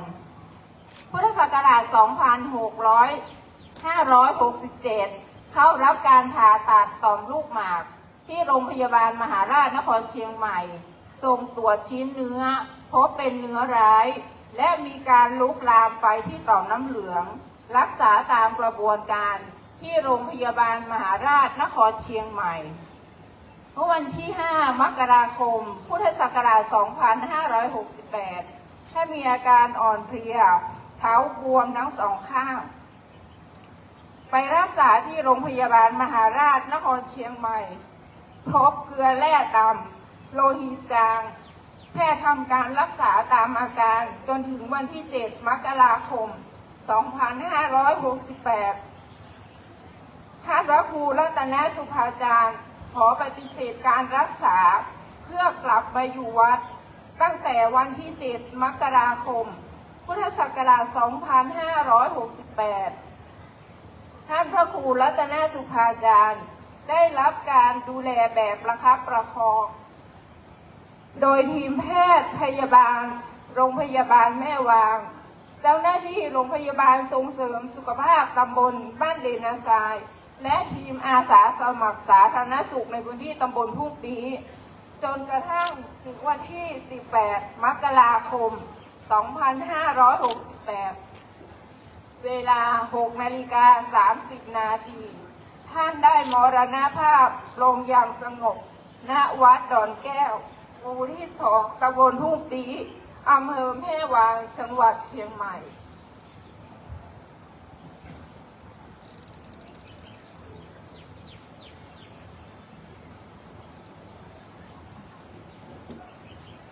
เชิญทุกท่านได้โปรดยืนขึ้นพร้อมกันครับ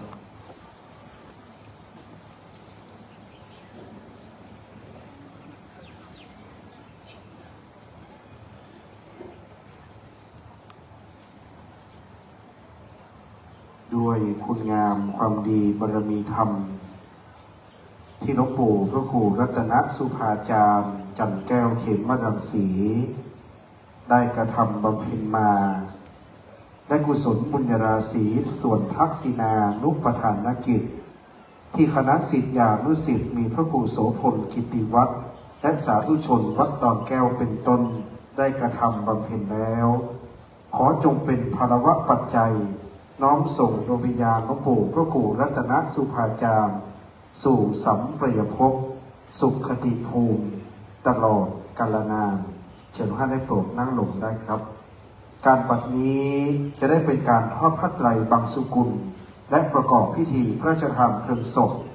ขอเรียนเชิญท่านนเรศธรรมรงค์ทิพยคุณรัฐมนตรีช่วยว่าการกระทรวงเกษตรและสหกรณ์ประธานในพิธีให้เกียรติทอดผ้าไตรบังสุกุลและเป็นประธานประกอบพิธีพระราชทานเพลิงศพเป็นลำดับต่อไปขอเรียนเชิญท่านครับ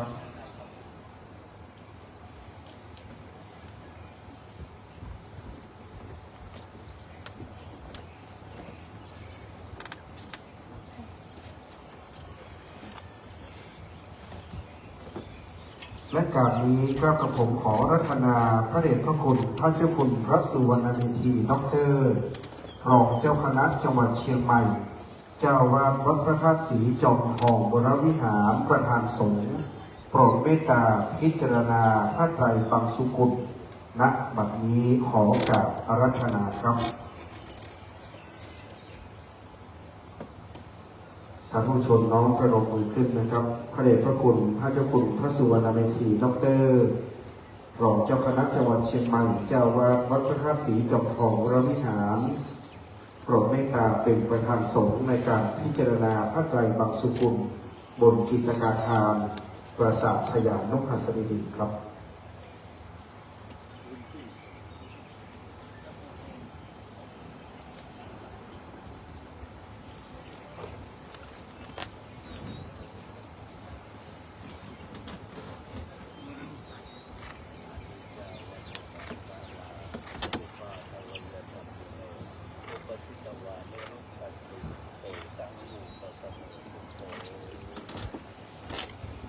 กราบนมัสการขอบพระคุณพระเดชพระคุณหลวงพ่อท่านเจ้าคุณพระสุวรรณเมธีดร.ครับลำดับต่อจากนี้ไปท่านนเรศธรรมรงค์ทิพยคุณรัฐมนตรีช่วยว่าการกระทรวงเกษตรและสหกรณ์ประธานพิธีจะให้เกียรติประกอบพิธีพระราชทานเพลิงศพเป็นลำดับต่อไปขอได้เชิญท่านครับ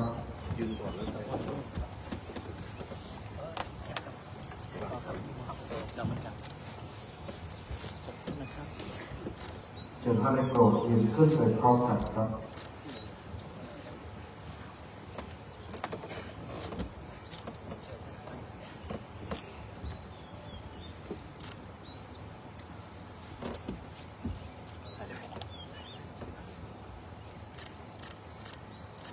นะโมตัสสะภะคะวะโตอะระหะโตสัมมาสัมพุทธัสสะนะโมตัสสะภะคะวะโตอะระหะโตสัมมาสัมพุทธัสสะนะโมตัสสะภะคะวะโตอะระหะโตสัมมาสัมพุทธัสสะกราบในเมตตาพระเจ้าคุณพระสุวรรณเมธีด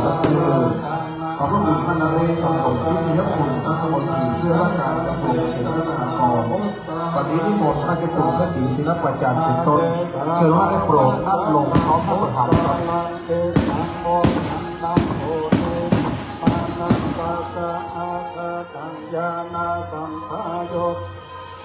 สัมมานังวาสัทธานังนาดังวาลัมมะดังวาลาสาลัมมะดังวาลัมมาลัมมะดังวาจังยังวาปานาลาภากัสสามิธัมมาเยปัสโสติอาวิเกโกติเยวะปันนากัสสามิธัมมาเยเยทิอาเตปะทิสัสสะมุปปนาโยเกโนธัมมาวิเกธัมมาพุทธนาเอตุปัจจัยโยอาลัมมานาปัจจัยโยอาทิปะเต เรียน ปัจ เชิ จั ญ ย ท่าน โย ดร.คณะสารธรรมสอนตั้งแถวหนึ่งแถวครับและเชิญท่านว่าที่รตรีวิทยาโอภาสีตั้งแถวหนึ่งแถวครับขอตั้งไว้ก่อนนะครับเป็นสองแถวนะครับเชิญทุกข้าราชการปกติขาวและผู้ตามแถวสองแถวเลยครับ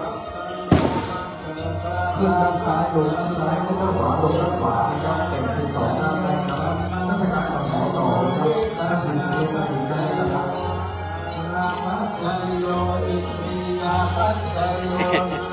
ปัจจัยโยมัคคะปัจจัยโยสัมปายโยตาปัจจัยโยวิปายโยตาปัจจัยโยอธิปัจจัยโยนัตถิปัจจัยโยตาปัจจัยโยอวิชาตาปัจจัยโยสมุนไพรพร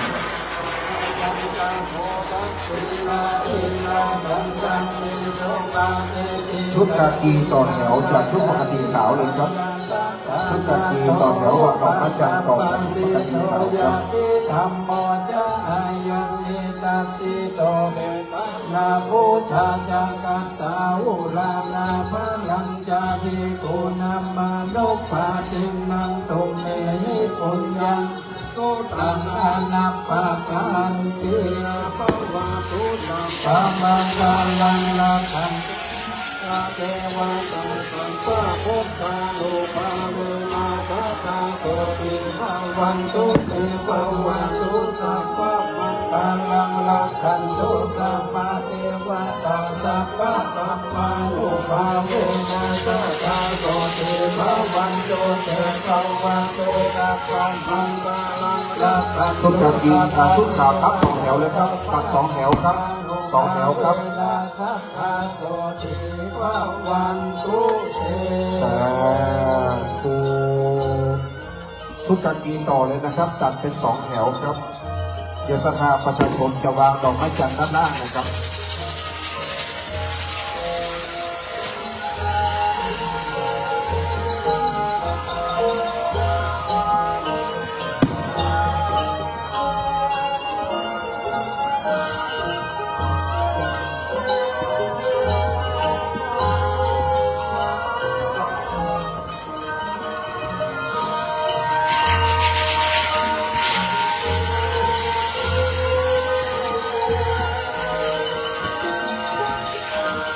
เมื่อชุดข้าราชการสีกากีเรียบร้อยบัดนี้การพระราชทานเพลิงศพเป็นที่เรียบร้อยขอบคุณท่านนเรศ ธรรมรงค์ทิพยกุลได้ให้เกียรติมาเป็นประธานในพิธีนะครับ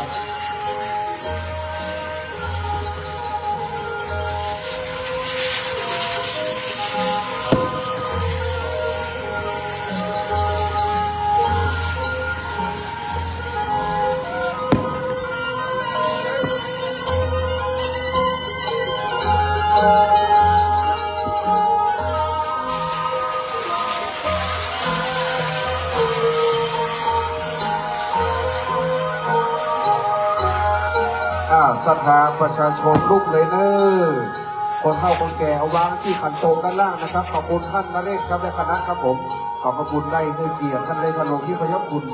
และคณะได้มาปฏิบัติหน้าที่นะครับในการเป็นประธานในพิธีขอบคุณท่านดร.นะครับ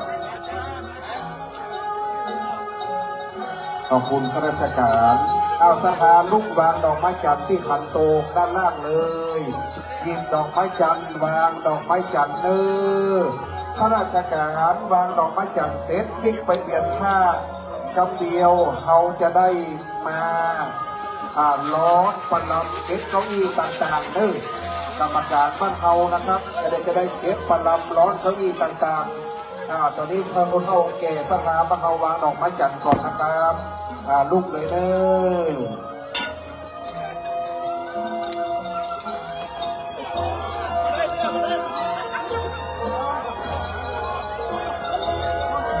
จำผู้ค้าเนี่ยหรอม่วนเขา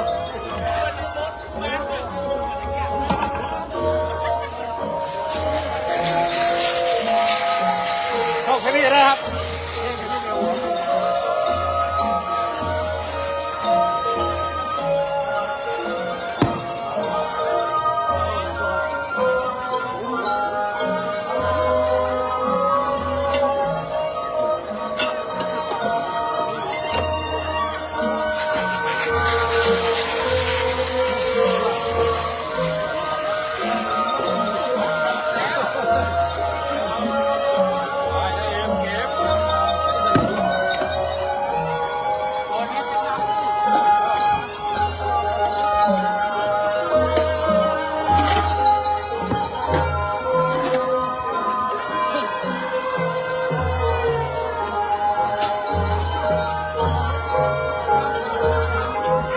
ครูบาบุญหลวงหงมะนาว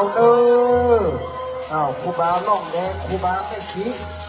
หงมะนาวนะครับตามโบราณบักเก่าคนโป่งครูบามหาเถรหงมะนาว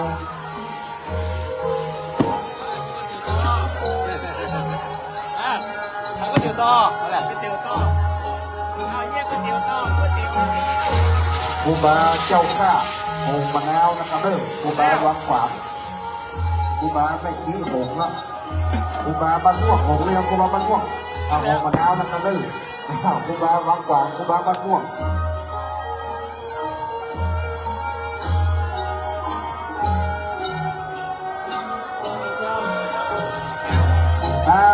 ลูกหลานสัก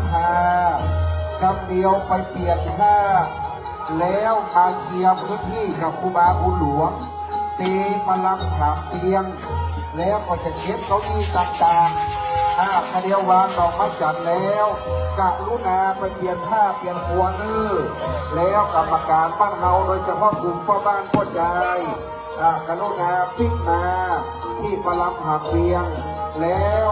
ได้มาเก็บเก้าอี้กำดังนะครับแล้วฟังครูบาบุญหลวงประชาการกระเดียวเฮาจะมีการเก็บเก้าอี้โต๊ะดังร้อนประลำหักเบียงด้วยนะครับแม่บ้านไม่ยิงจ้าแม่บ้านไม่ยิงบ้านเฮาเอาถุงใส่มาเก็บแซ่ดอกลักแม่บ้านไม่ยิงบ้านเฮาเอาถุงใส่มาเก็บแซ่ดอกลักนะครับเอาถุงใส่มาเก็บแซ่ดอกลักด้วยแม่บ้านไม่ยิงเฮาถุงใส่มาเก็บแซ่ดอกลักวุฒิสวัสดิ์นี่ไหนวุฒิสวัสดิ์ไปถ่ายรูปก่อนบอกคนหน่อยคุณสวัสดิ์อริยานนท์วันนี้แม่ประธานที่ไหนดิแม่ประธานที่ไหนอ๋อทีมงานเรื่องของคำทีมเกิดตุ๊กปี้แจมจันทร์เมืองแป้ขอแม่บ้านเก็บดอกลักกำลังคำเนอช่างภาพลุงน้อยช่างภาพลุงน้อยมาถ่ายรูปครูบาครับนะครับถ่ายหน้าเมนเลยช่างภาพลุงน้อยถ่ายภาพครูบาครับลูกหลานตัวลุงรวมถ่ายรูปบดเลยเด้อลูกหลานตัวลุงจัดแก้วตึงบดตึงบวนถ่ายรูปดูนะครับลูกหลานครูบาจัดแก้วถ่ายรูปรวมญาติหน้าเมนครับผมลูกหลานครูบาจัดแก้วถ่ายรูปรวมหน้าเมนครับผมวงจักรตัวลุงครับขอบคุณเจ๊มาลีด้วยนะสาธุสาธุข้าราชการชุดปกติขาวหน่วยงานองค์กรจะถ่ายภาพก็ถ่ายได้นะครับก่อนที่เราจะไปเปลี่ยนผ้าแล้วมาล้อมครัวครับผมไปถ่ายผ้าแล้วมาเจอกันเย็บครัวเย็บข้อแล้วดอกจันดอกจันมาดอกจันดอกลักเย็บได้เลยพี่น้องทุลุงก็เซิร์ฟเป็นไงลูกข้างหน้าก็เซิร์ฟเขา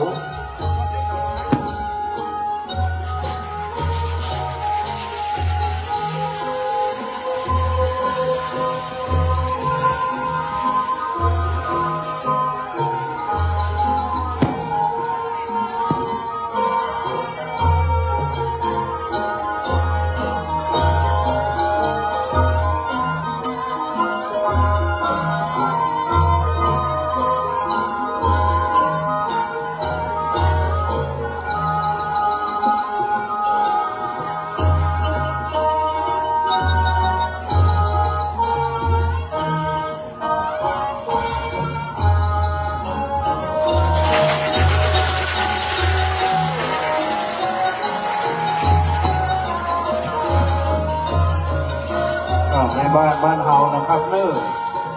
พอได้เอาถุงใส่มาใส่ดอกลักนะครับที่เฮาได้เตรียมกันไว้นะครับเอาไว้ตั้งใดนะครับมาช่วยกันกันนะครับช่วยกันเช็ดกันนะครับในบ้านนะครับไปก้อยทอดนะครับมาก้อยทอดออกมาเป็นยางเป็นแซ่นะครับเอาของเปิดมาจัดดีนะครับต้องทรงเปิดคืนอย่างเก่านะครับรวมลูกหลานนะครับด้านหน้าประตาดนะครับลูกหลานนะครับรวมนะครับนะครับลูกหลานตุลุงนะครับ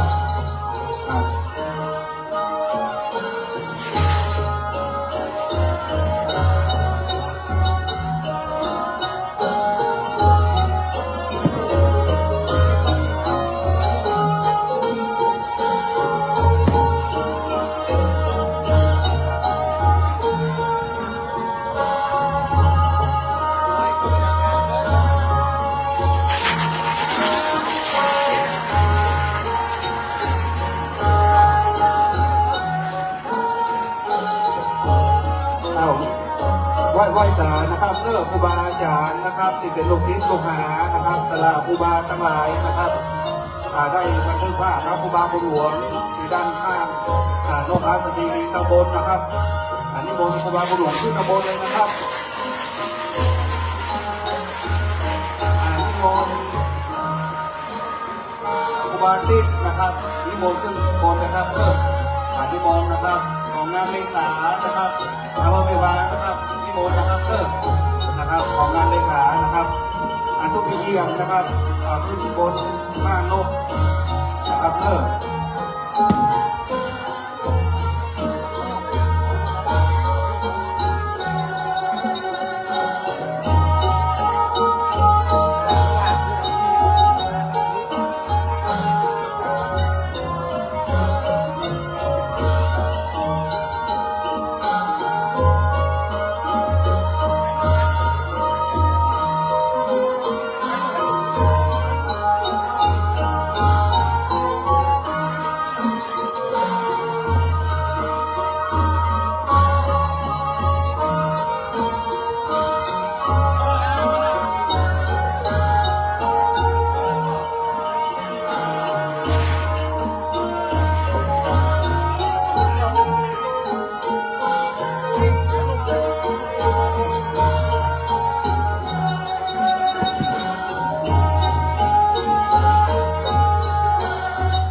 ดาเด้อมาต่อแก้วปกครองพ่อหลวงกำนันในเขตช่วยกันเขาจะเตะพลังตามคำสั่งของครูบาบุญหลวงผมว่าอาจจะเตะดูต่อไม่งอก